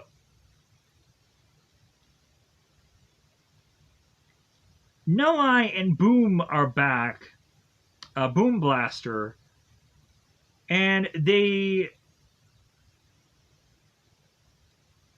get quickly taken out. Of course, by the new flashy Dino Master Saber, as well as the Dino Knight Key mode. Void King tries to attack. Ion calls for the Moza Master Strike. Pink Ranger rides the Dino Fury Cycle to make a Plasma Blast. Yeah, sure, whatever. Whatever. We're so close to the end of this. We're so Zed makes a energy field around the generator so the Rangers can't penetrate it no matter what attack they use. He makes an energy field around the generator, and we even have like the one of the Rangers who has to tell us that it's an energy field. Whatever. So Void King and the rest of his men just disappear because they're like, okay, let's concentrate on the Lord Zed thing. Rangers try to go full Fury Force and fail. Ion is tempted to use the ultimate Master Saber attack, which could also destroy himself in the process. And they're like, no, we shouldn't do that attack. Master Green arrives to stop the shield from protecting Zed. And she tries to attack Zed, and Zed uses his staff. And it's like they're both countering one another's weapons. And so Ion comes in and tries to interfere. And so that ultimately leads to Master Green destroying the generator, as well as also leaving her and Zed in this crystal together. Like how Master Blue was trying to crystallize and imprison Master Green, and he failed, and he imprisoned mushrooms. So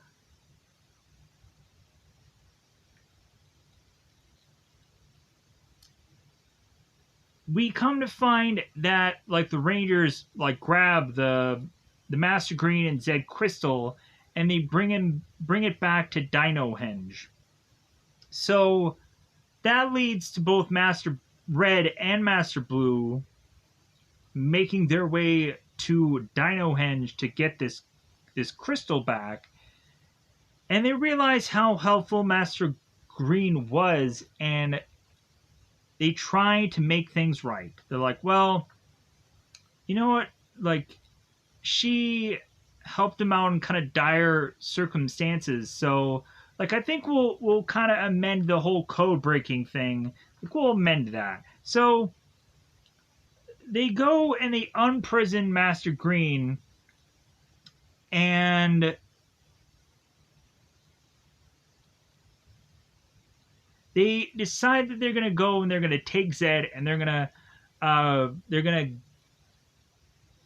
keep him in this crystal, but they're gonna bring him to some faraway planet that I'm sure at some point somebody's gonna find, and somebody's going to easily take and bring Zed back. Ion, of course, was to never face Zed alone. That's the whole thing that he was supposed to find out. Zato asks about Rafcon, as there is no answer from Master Green. She's like, well, that's something you need to figure out on your own, where your people are. So we just find out that everybody just kind of hugs it out, because that's the way to end the episode. Moving on. So the last episode is called Wishful Thinking.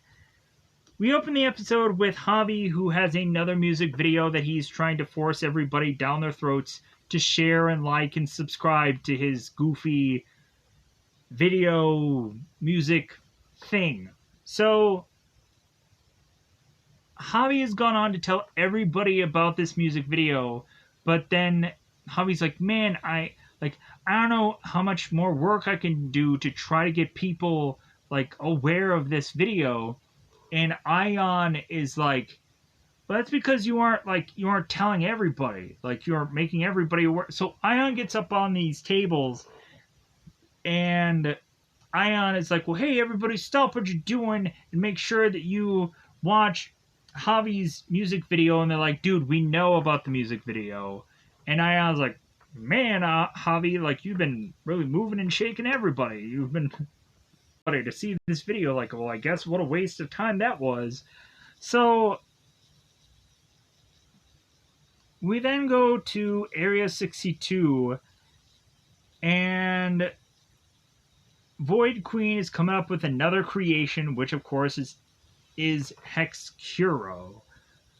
And like, besides the kind of the look of this character, again, the whole idea of the kind of the wish kind of little trinkets that this thing has. I was like, technically, like Dino Charge has kind of done this kind of episode before. There's kind of this wish monster before, which of course I had gone on and reviewed at some point.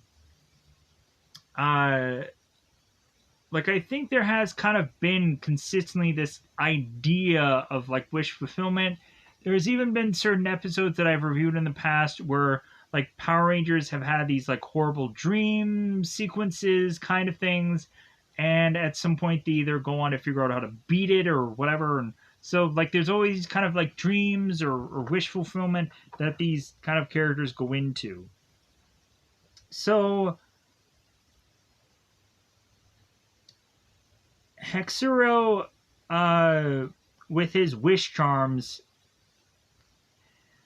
we have Mucus, who ends up taking one of the charms and ends up wishing for a hat. All of a sudden, the hat ends up turning her into a human, and she's like, oh no, I don't want to be a human. Void Queen uses Mucus's new appearance to fort the Rangers into buying into these charms. So Mucus goes to this kind of like uh, like this vendors meet, this kind of place where a lot of people can kind of sell their old trinkets or whatever, and kind of snake sale people into buying their crap. So we have Mucus, who's looking like a human and trying to sell these charms. Javi and some of the other Rangers take these charms because I think we have Amelia, who's like, well, hey, I'm buying, like, I'll buy I'll buy all these charms for all you people, and it'll all work out. So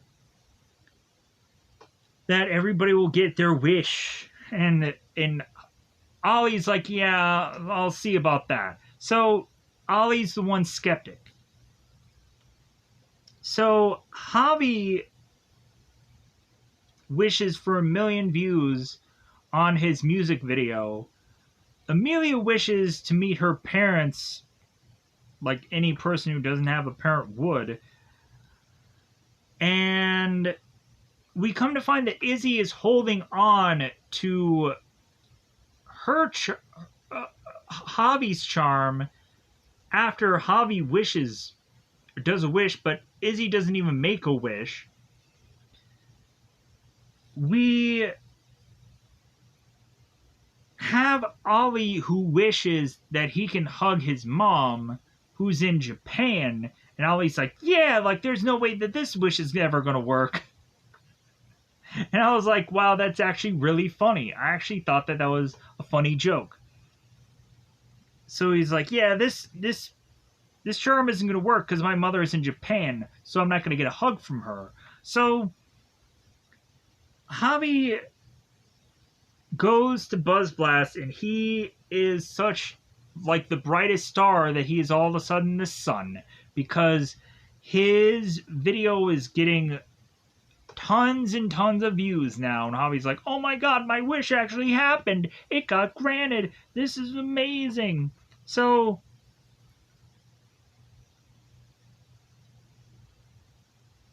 we come to find out, when all the Rangers are making their way into Buzz Blast, that Ollie ends up kind of looking around, and his mother is to be right there, and she hugs him, and like Ollie's mother immediately assumes that the Rangers had bizarrely teleported her to Japan to hug Ollie, and she's like, well, hey guys, I'm here now, like, did you guys do some Power Rangers magic to get me here? And the Rangers are like, no. Like, why would we teleport you, of all people, to come back here? So Javi stays at Buzz Blast, and the group is to be very suspicious about all these charms. So Zato goes on to try and confront Mucus about all these charms, which leads them to fight against Hexcuro. And Hexcuro curses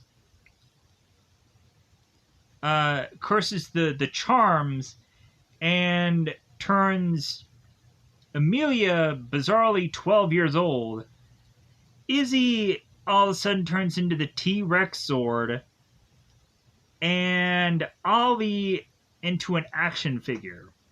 So, like, Ollie's mother is, like, holding Ollie, and Ollie's, like, jerking his head around bizarrely. So Ion tries breaking the curse with the light key that they have, the key that they can put in their dagger or saber or whatever. And Void Queen notices that and she's like, no, no, no, no. And she destroys the light key. So is that key like no longer a thing that they can use? I'm confused. So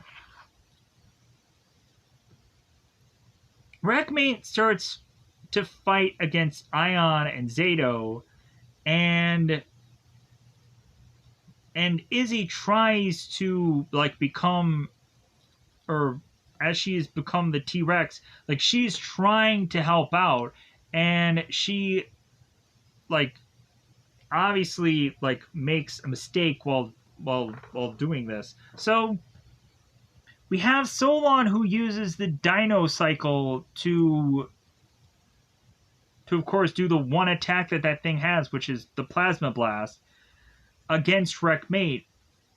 And they're like, wow, that's the true definition of Dino cycle. Woohoo! So Javi is going on to be with Jayborg and Jane to make all these photos, but all of the photos look awful. At some point, none of them can be really used. And so we keep having to mention this Pete Flash character that I don't understand why he keeps getting used or mentioned in this entire episode. Does this guy do the music for Power Rangers? Why is this guy consistently used in the show? I don't get it. So, because Javi was talking to I think Annie about Pete Flash, and Annie is kind of mumbling this one song as if she knows it by not hard at all. And so, in the early part of the episode. So, we now go back to Dino Henge, and or no, like Javi is supposed to collab or is supposed to like work together with this Pete Flash guy for some goofy reason. I don't know why. So we go to Dino Henge. They make plans to figure out how to defeat the Rangers. Come up with plans of how to defeat Hexcuro. As Javi feels his music career is more important than curing the Rangers of their curse. So Ollie's mom has to go on and converse Javi. It's like, well, hey, like, you can't just easily have this music career just kind of take off overnight. Like, the success that I had in my career, it took years to get there. It's like, yeah, we get it. Like, you can't just go on and just be a Power Ranger overnight now, can you? It takes years of karate and gymnasts and all kinds of jazz to just be able to just be a Power Ranger one day. Years of commitment, time, skill, youth. So, Ollie's mom convinces Javi that the charm should not be the one thing that helps Javi's career. And that Javi is starting to realize, like, well, yeah, I can't leave my friends, like, disfigured and whatever forever either. So,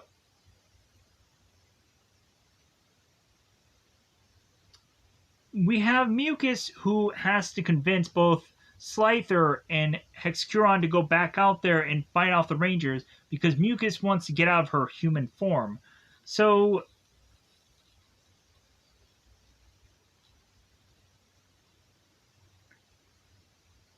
we have Hexcurio and Slyther that go out to face off against the Rangers, and we have a bunch of henchmen again, and the henchmen are destroyed by the Dino Knight key and Izzy teaming up together.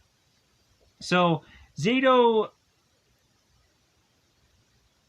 goes into the Dino Knight key mode, and he jumps on top of Izzy, who is to be the Zord, and they're making their way together to fight against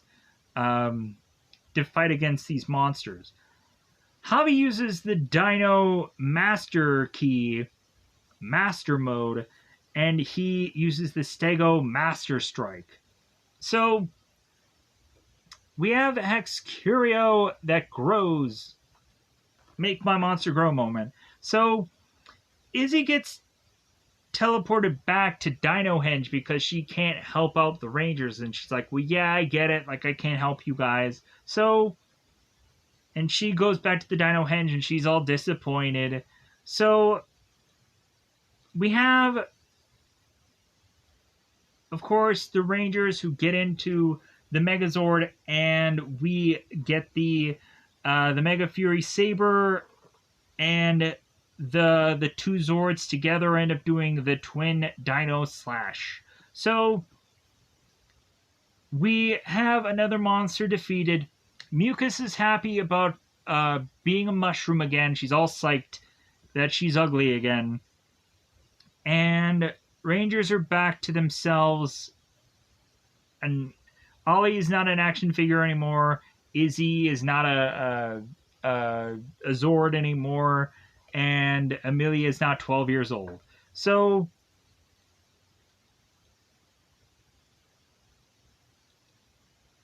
we find that Jane is upset about the views of Javi's music video. Like, they aren't what they are. Supposedly it was like 1 million views, now it's like 200 views. So we all of a sudden have Pete Flash, who arrives, and he's like, well, hey, where's this 1 million view musician that you are to put upon me? Like, where is this guy? And we realize that 1 million views equals a star, because obviously that's what this show tells us. So if you don't have 1 million views in any video that you've ever done in your life, you're not a star, I guess. So we have Javi that starts talking to Pete. And while Javi just starts to talk to Pete and about the situation and what had gone on, Pete is like, you know what, Javi, like, I just bizarrely like you. And you know what, I'm just going to go ahead and just do this duet song with you, and like we're just gonna get a bunch of views out of that, and it's all gonna go just great. So we have to have yet another song be wasted of time in this episode of a Power Ranger show. So Amelia tells Ollie her wish that she wanted to meet with her parents, and Amelia was just very upset that her wish did not come true out of everybody's. Like, she didn't get to see who her parents were, and she was just so upset about it. And Ollie tries to convince her, it's like, well, hey, like, you'll find your parents one day. Like, it'll happen, and just tries to comfort her. And that's how this episode ends. And luckily, because I'm a little bit tired, and also I'm been talking for almost 2.5 hours. My apologies for how long this was. So, yeah, like, these 6 episodes, I was just like, ugh. It was a struggle to watch them. At some point, I just stopped watching the show, and I needed some time to just gather my thoughts and just not watch the show. Because I was like, man, these episodes are rough to get through. And I'm like, shouldn't this be the part where, like, the show picks up? And it didn't. If anything, it just really just stretched. And I'm like, man, how is the season finale of this going to go? So hopefully we get something cool happen within these last bits of episodes that justify the whole new design of Cosmic Fury costumes for that other show. So with that said, I'm going to get out of here. Goodbye, everybody. Bye, everybody.